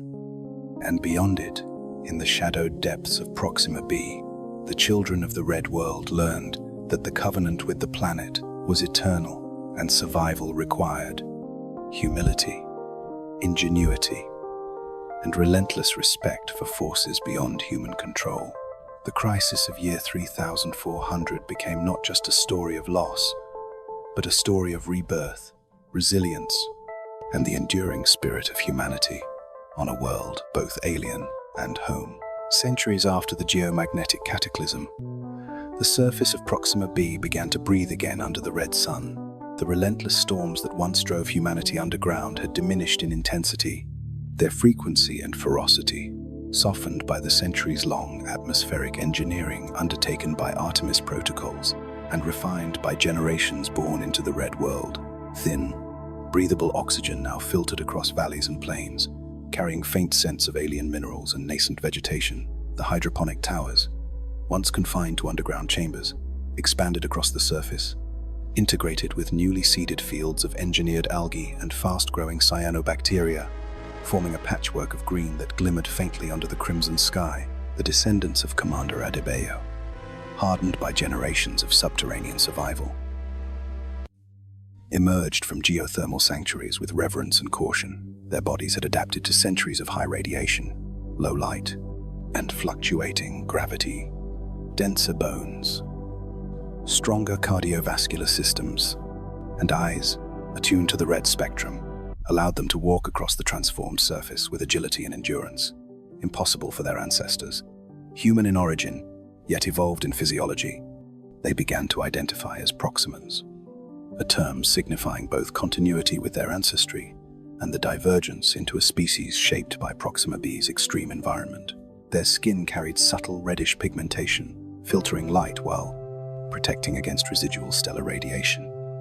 Eyes glimmered gold and amber, and musculature was optimized for long-distance traversal.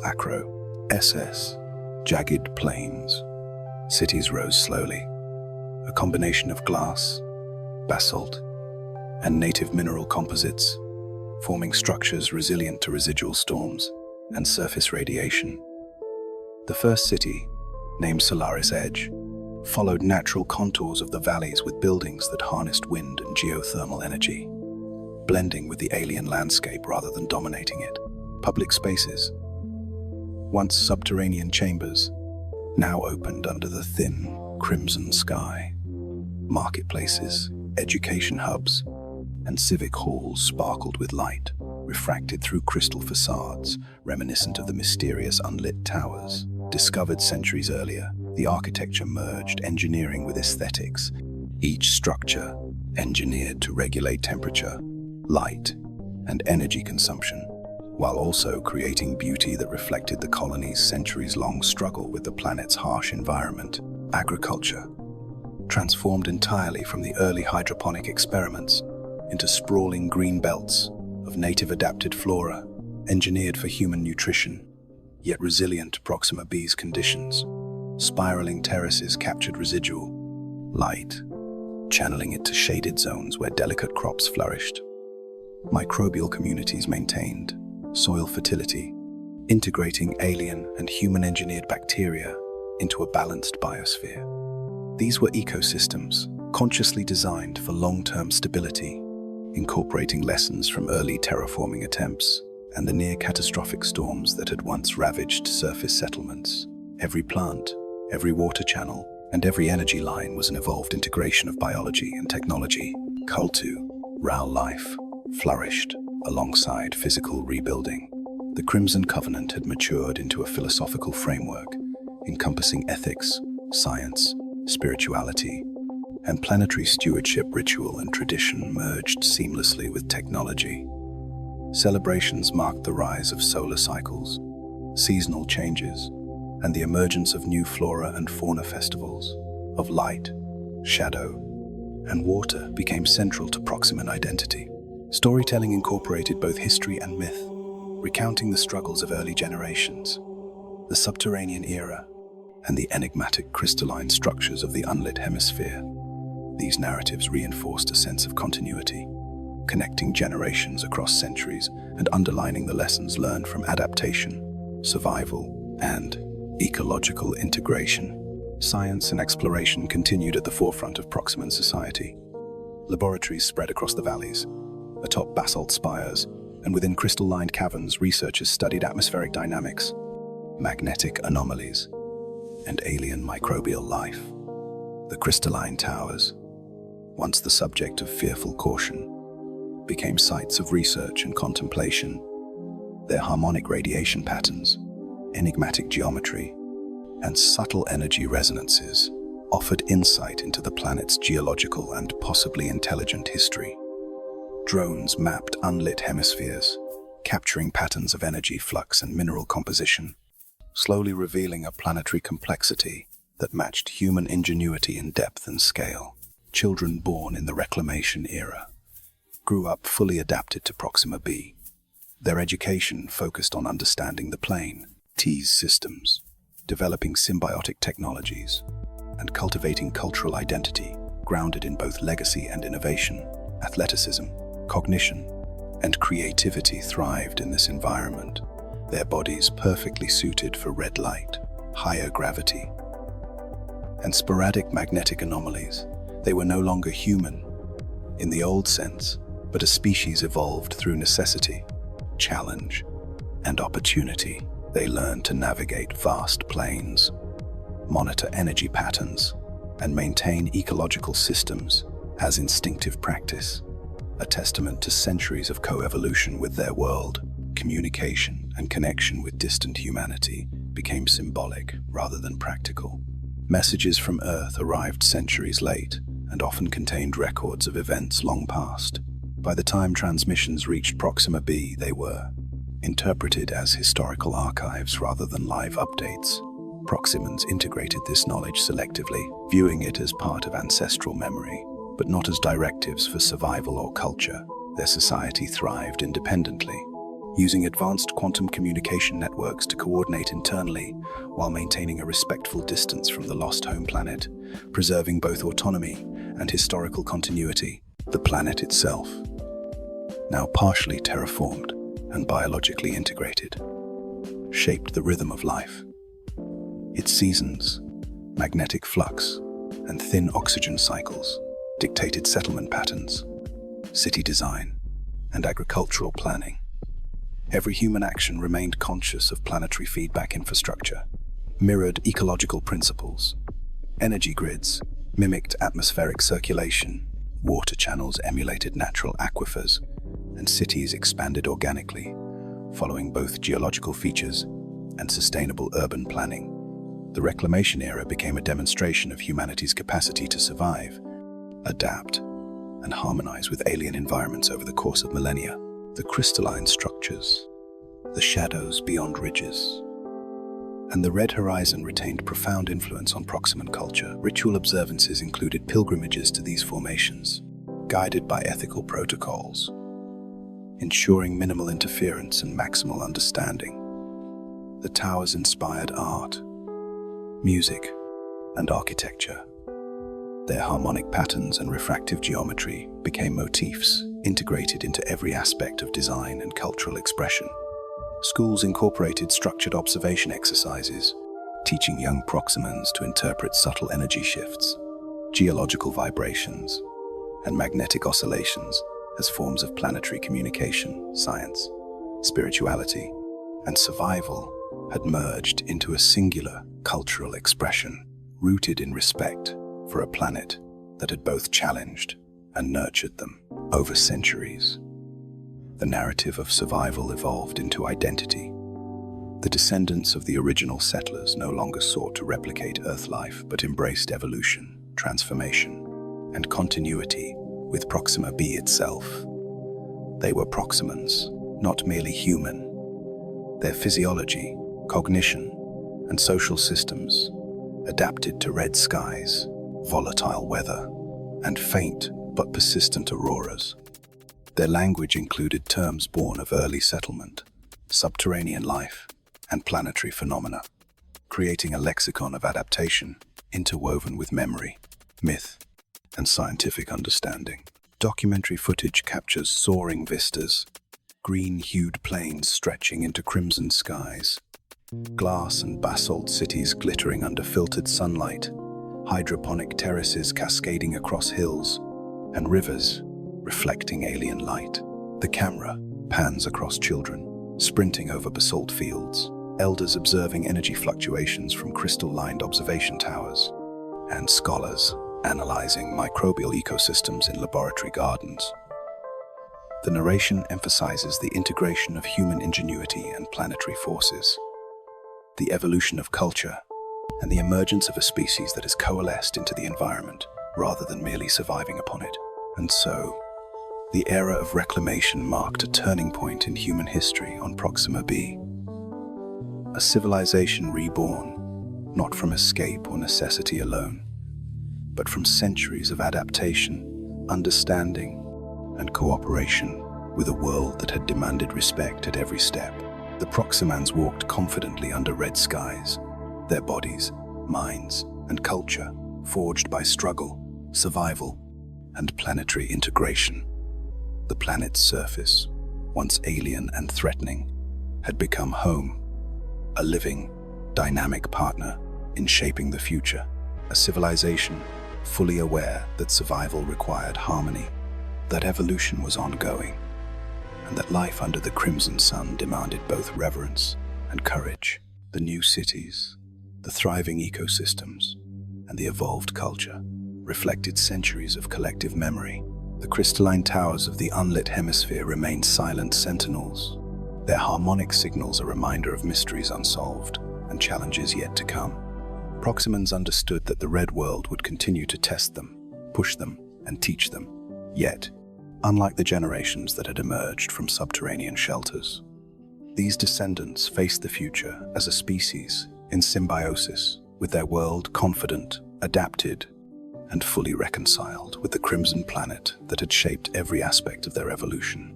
The reclamation era, captured in film, archive, and oral narrative, stands as testimony to endurance, ingenuity, and the transformative power of adaptation across millennia. By day 7000, life on Proxima B had long become a rhythm, synchronized to the crimson sun and the planet's subtle cycles. The reclamation era had matured into an age of confident adaptation, with cities of glass and basalt shimmering across green-tinged plains, hydroponic terraces stretching like woven patterns over valleys, and crystal-lined observatories scanning both the planet and the skies beyond it. Yet the universe had a message waiting. Astronomers, using instruments that combined centuries of terrestrial and Proximan knowledge, detected a faint, pulsing radio signal emanating from Sol. The signal was weak, barely distinguishable from cosmic background noise, but it carried a recognizable cadence. Mathematical sequences, prime numbers, hints of structured information. The detection sent ripples through Proximan society, a civilization that had, for millennia, adapted to isolation, subterranean survival, and planetary reclamation, now faced proof that their ancestral world still existed.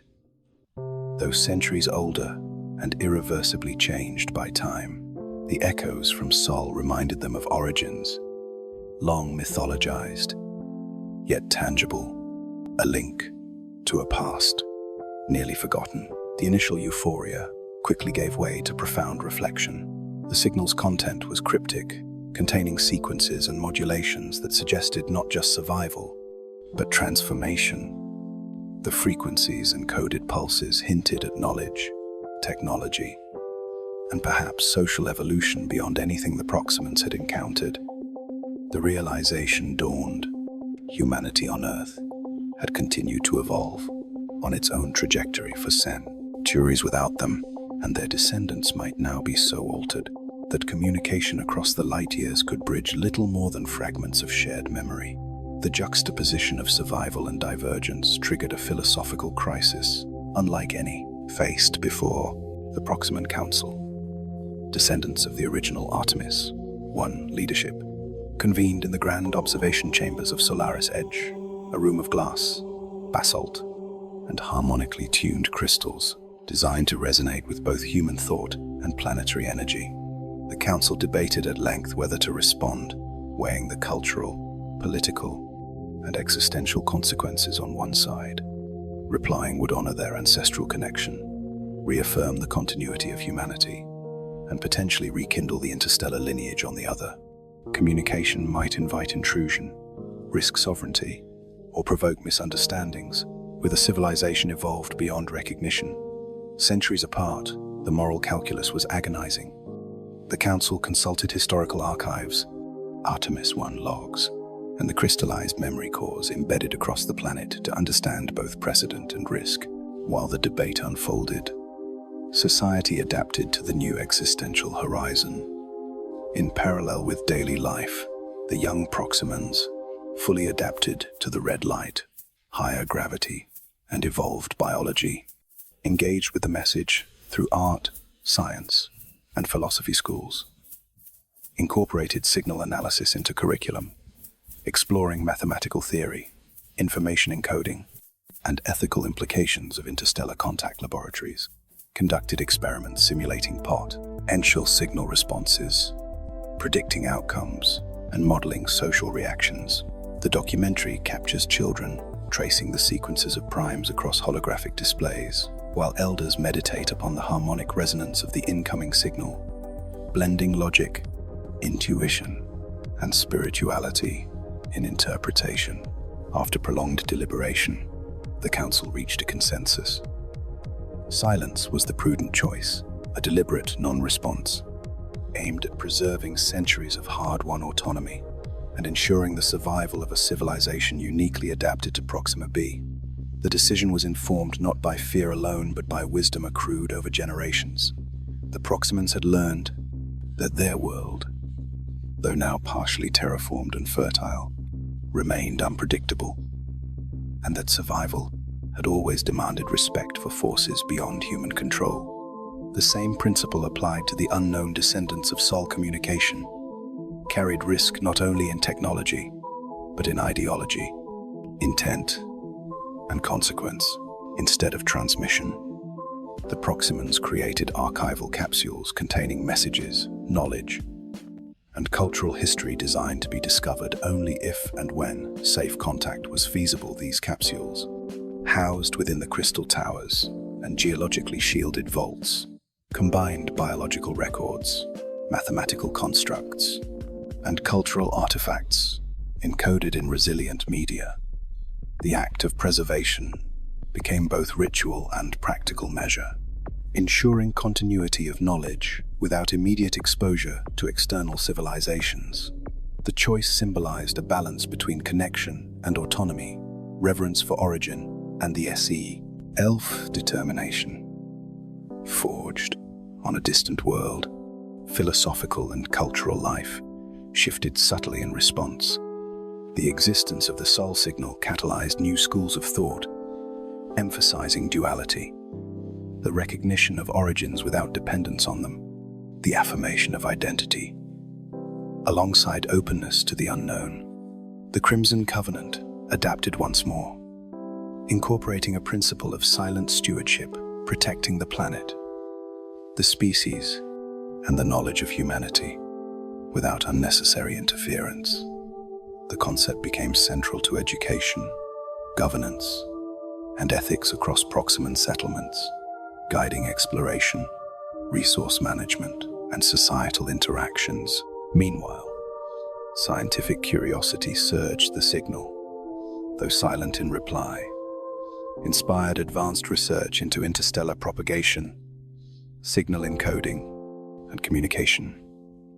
Ethics Proximans designed new telescopes, energy sensors, and AI-assisted analytical frameworks to track, decode, and predict cosmic communications while ensuring planetary safety. The documentary shows children constructing models of light years spanning communication networks. While scholars debate philosophical implications of non-interference, the narrative emphasizes that the Proximans' maturity lay not only in adaptation to their planet, but in the disciplined restraint exercised in their interstellar choices. The signal's discovery also reinvigorated historical understanding. The archives of Artemis I, once treated as records of survival and engineering triumphs, were revisited as blueprints for ethical and cultural continuity. The original crew's decisions, struggles, and innovations became case studies in resilience, foresight, and moral complexity. The lessons of subterranean survival, atmospheric reclamation, and planetary adaptation were contextualized against this new horizon. Humanity's ancestral home still existed, alive in the cosmos, yet distant, unknowable, and transformed by centuries in everyday life. The choice of silence shaped behavior, subtly but profoundly. The Proximans moved across reclaimed plains with measured confidence, maintaining ecological and technological balance while reflecting on their place in cosmic history. Continued expansion of hydroponic belts, urbanized valleys, and research networks without the urgency of immediate contact yet, with heightened awareness of historical contingency. Each step forward was guided by both empirical observation and philosophical reflection, ensuring that adaptation remained holistic, physical, social, and ethical. The children of Proxima B,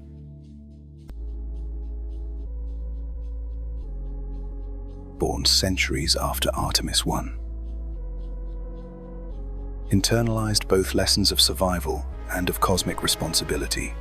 They played among terraces of engineered flora, studied harmonic signals from the crystalline towers, and engaged with simulations of interstellar communication in immersive learning environments. Yet all understanding was tempered with caution. They learned that prudence, patience, and restraint were as critical as ingenuity and endurance for a species seeking longevity beyond a single planet.